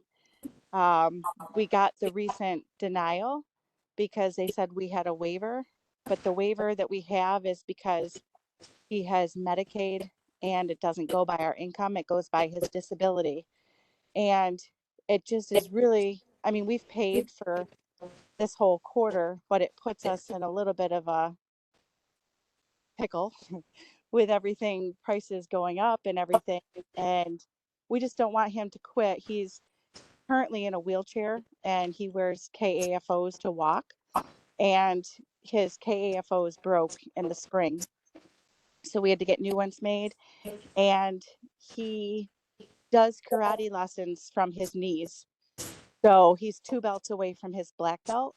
And they said they've never had anybody that's in a wheelchair be able to take karate lessons and get as far as he's come. And it's really important for him to continue. And it's frustrating because nobody at our local place knows what to do and they're not calling us back. I know there's another mother who wasn't able to be on the phone for her son has something different, but that's basically all I have to say, I guess. But thank you for your time. Chris and Gail, I have you on the list. Are you looking to speak or do you want to go to other members of the public? Okay, so we're going to go to other members of the public. I have Donna Erlenberg. Donna, you can unmute.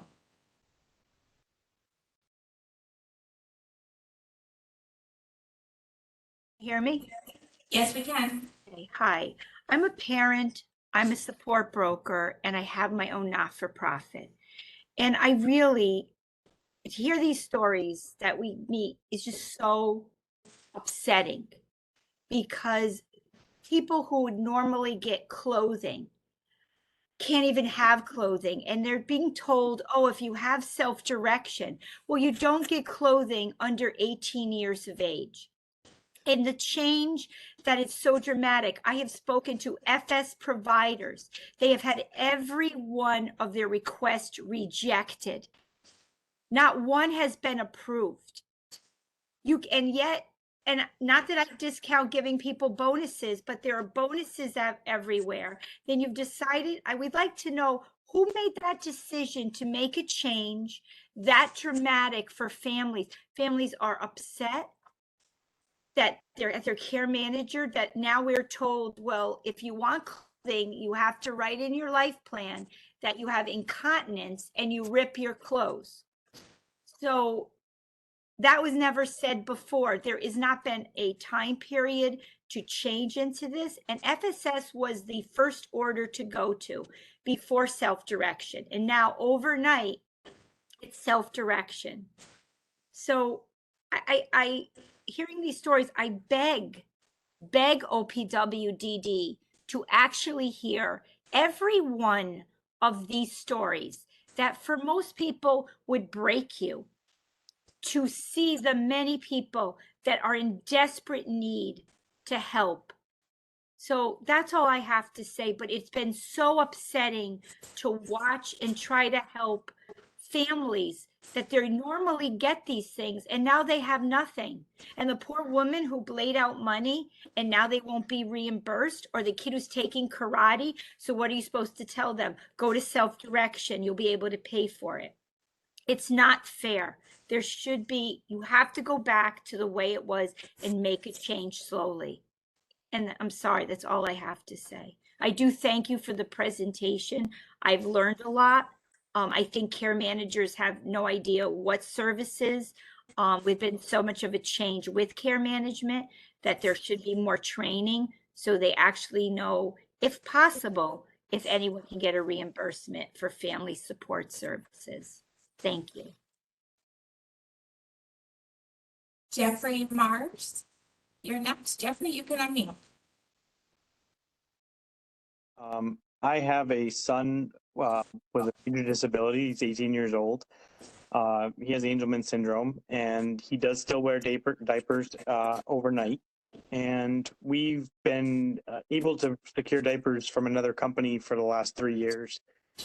This year, we found out that we were not able to do that after months and months and months of trying, going through all the hoops, going to the doctors, going to the specialist, getting written notifications from people to help support the need for him not to wake up in a pile of feces every morning. We've had to have extra staff come in the morning to help clean up. There's hours and hours of laundry at times. It is just an absolute disgrace that we have to fight so hard to get diapers that cost half of what it does to have someone come in and actually have to clean him up for that.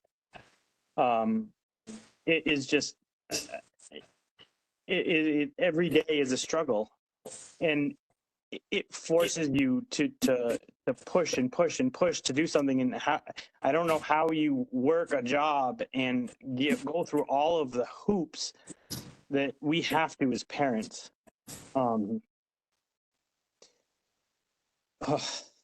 So frustrating. Respite care.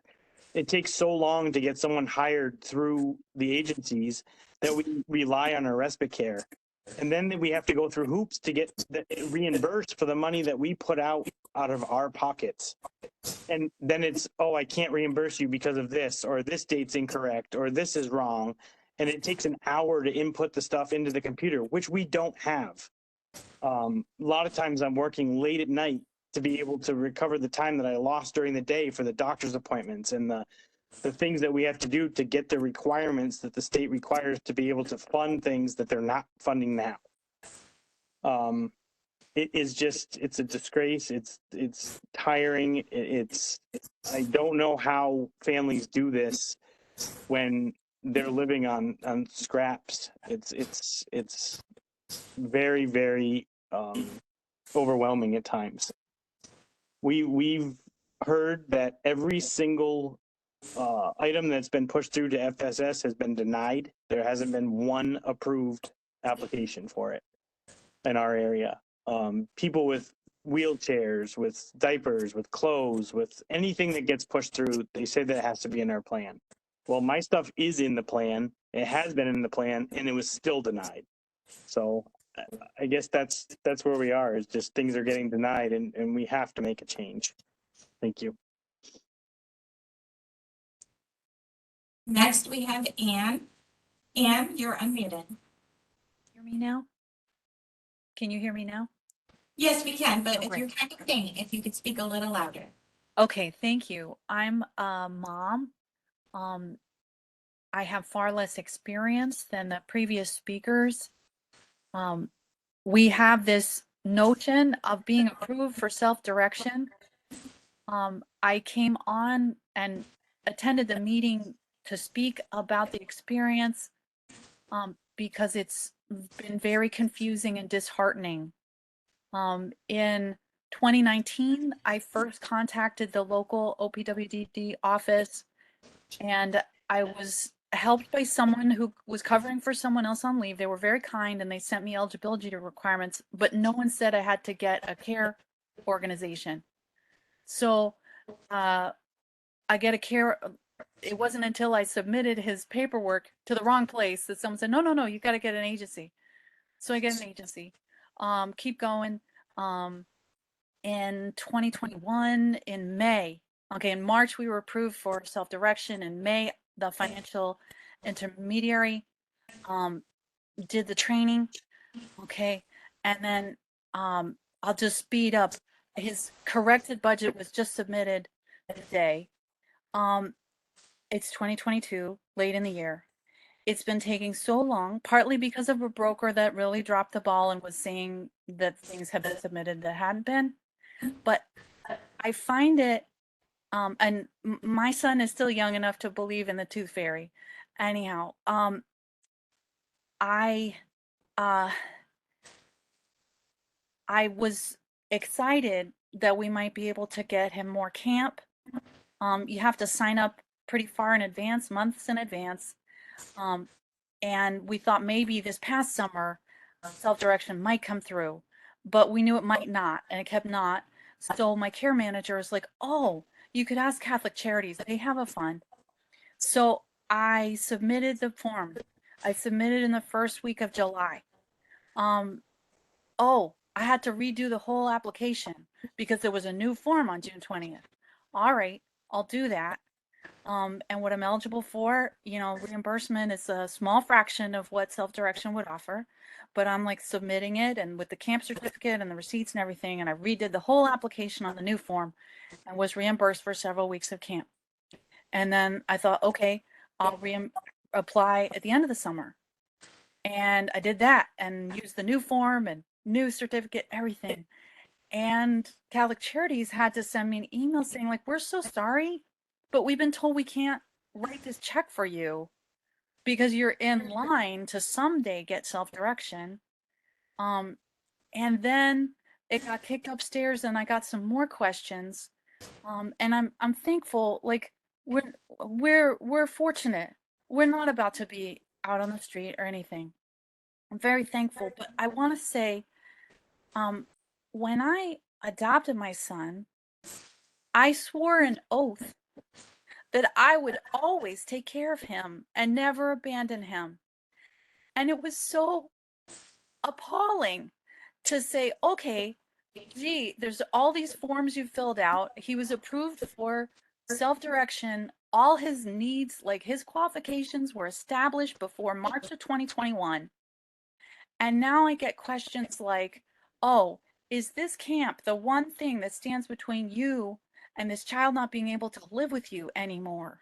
When I swore an oath to never let that happen. And it just came across like, I know y'all are probably understaffed and overworked, and that's why some things take so long. But then to turn around and say, oh, now we're going to take on all this more oversight. The people at Catholic Charities review things so carefully, down to the $60, down to the 50 cents. So why act like they're just handing out buckets of money to people pretending they have needs when it's all eligibility, like proven and approved before? I have hopes that I will be a parent using self-direction, but it's very hard to believe that it's going to happen because it feels like a maze that doesn't have any conclusion. Thank you very much. I appreciate the time to speak. We have a member of the public named Jean who has asked a board member or a council member to read his statement for him. So Karen, if you want to unmute and read it. Can you hear me? Yes, I can. Yes, this is from Don and Jean Morch regarding their son, Stephen. Our son has many medical issues. He is nonverbal and is being served under self-direction. Since losing family reimbursement, we have found it very difficult to continue getting many of the items our son needs. Our son used his iPad to communicate his needs with family and out in the community. He collects bottles, cans, and newspapers to recycle, participating in the community and doing community service. Fortunately, the iPad no longer works after many years of use. We are now being told we have to purchase a new iPad under OTPS in his self-direction budget, which is limited. This will really reduce the amount of funding that used to be available to provide other supports he needs under OTPS. Our son is a private duty nurse, so they are exposed to many other folks and susceptible to COVID-19 and other illnesses. We wipe down everything in our home and spray to disinfect our home and wear masks and gloves. In the early days of COVID-19, it was impossible to find Clorox wipes and sprays, but we were able to buy these using family reimbursement. We were all doing great, but since losing our funding, we have not had the funds to continue as we were before, and my son and I got COVID-19. Our son spits up, losing feedings, and needs to be fed again. We were able to get some help under family reimbursement to buy foods due to his medical issues. He has many tactile issues and has therapy devices for sensory and other issues that use batteries that we can no longer be reimbursed for. He has a skin condition that needs treatments with creams and lotions such as the A&D ointment for breakdown. He's been doing great, avoiding all skin breakdown, but has recently had this problem since losing much needed help from family reimbursement. Our son was able to go out in the community and participate and communicate with folks and feel good about himself being a part of his community.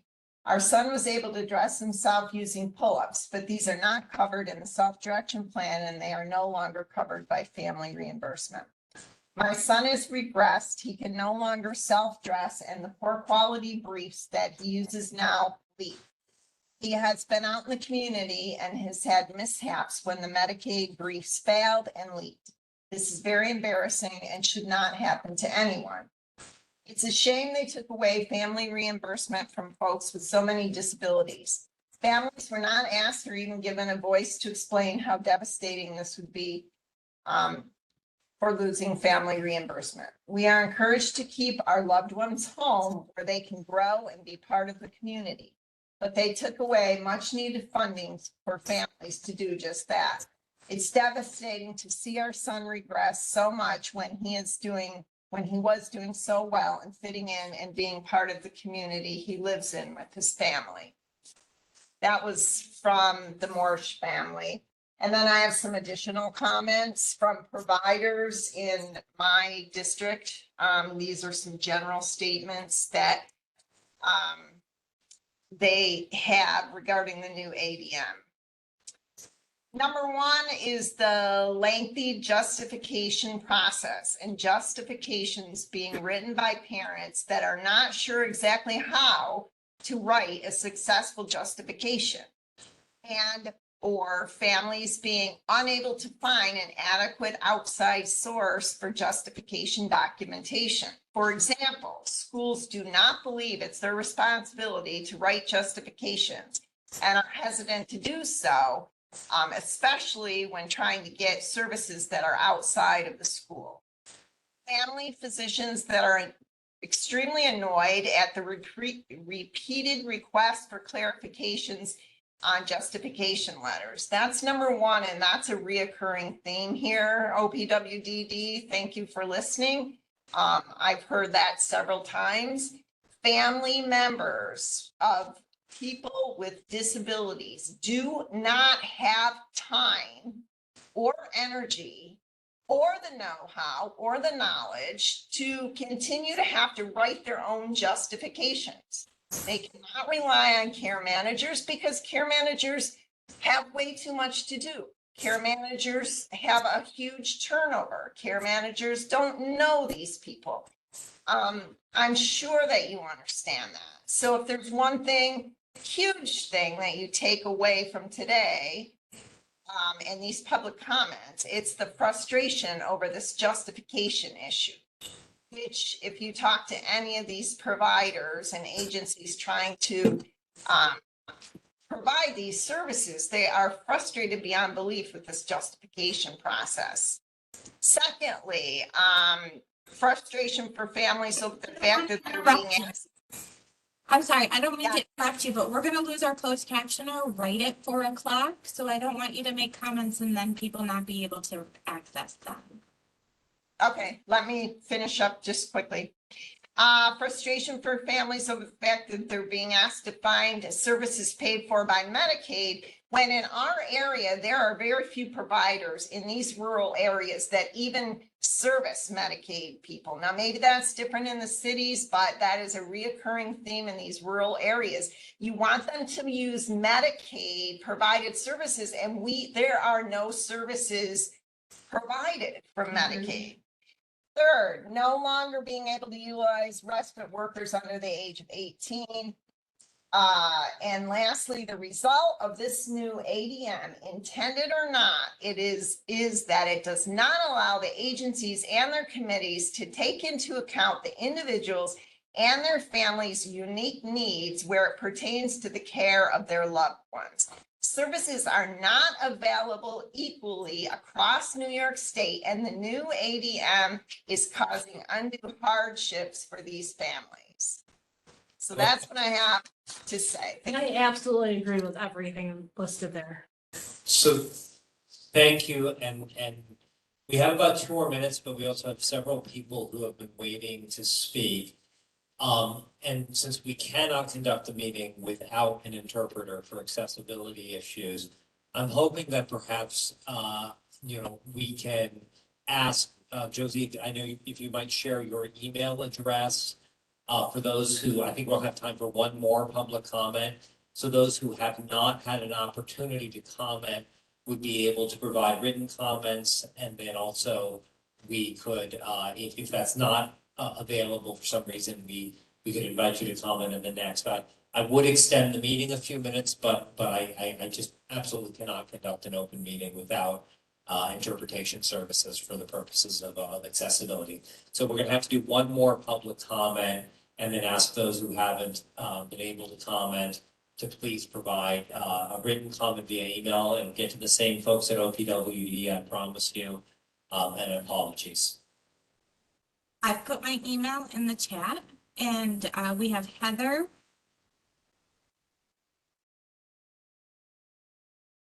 You're unmuted, Heather. To speak today. I am working in the Capital Region for a provider agency, and I'm going to pretend that I'm representing everybody in the Capital District, because we've talked ad nauseum about all of these issues.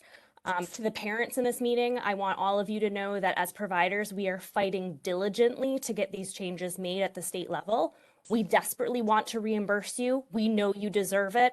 We know that you are not being false when you're asking for requests, and that you really do need the assistance. In the 507 plan, I was happy to see that, it's person-centered, locally driven, being flexible, meeting needs. If it's going to be locally driven, we really request that provider agencies be included in the development of these programs. You contract with us to provide the services. Trust that we know what's best and what works best for the families that we serve. If we want to be equitable in the services that we're providing, if it can be approved under IDGS or OTPS in self-direction, it should also be approved in family reimbursement. At full stop. That is exactly what we're asking for. We are serving less families. Less people are able to access these supports and services when this is exactly what families are needing. I know that we're running out of time, we're already over, but there's just so many things that all of these families want to be heard.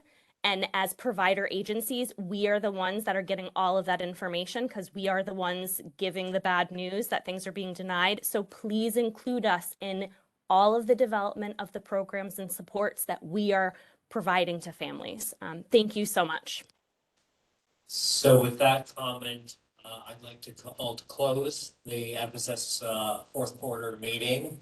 We will be sharing publicly a meeting schedule for 2023, I think soon. And we'll be communicating obviously with Chris and the committee about making sure we get those dates on the calendar and have an opportunity for further discussion and collaboration. And with that, I just want to wish everybody a happy holiday season, happy new year, and we'll close the meeting. Thank you. Bye.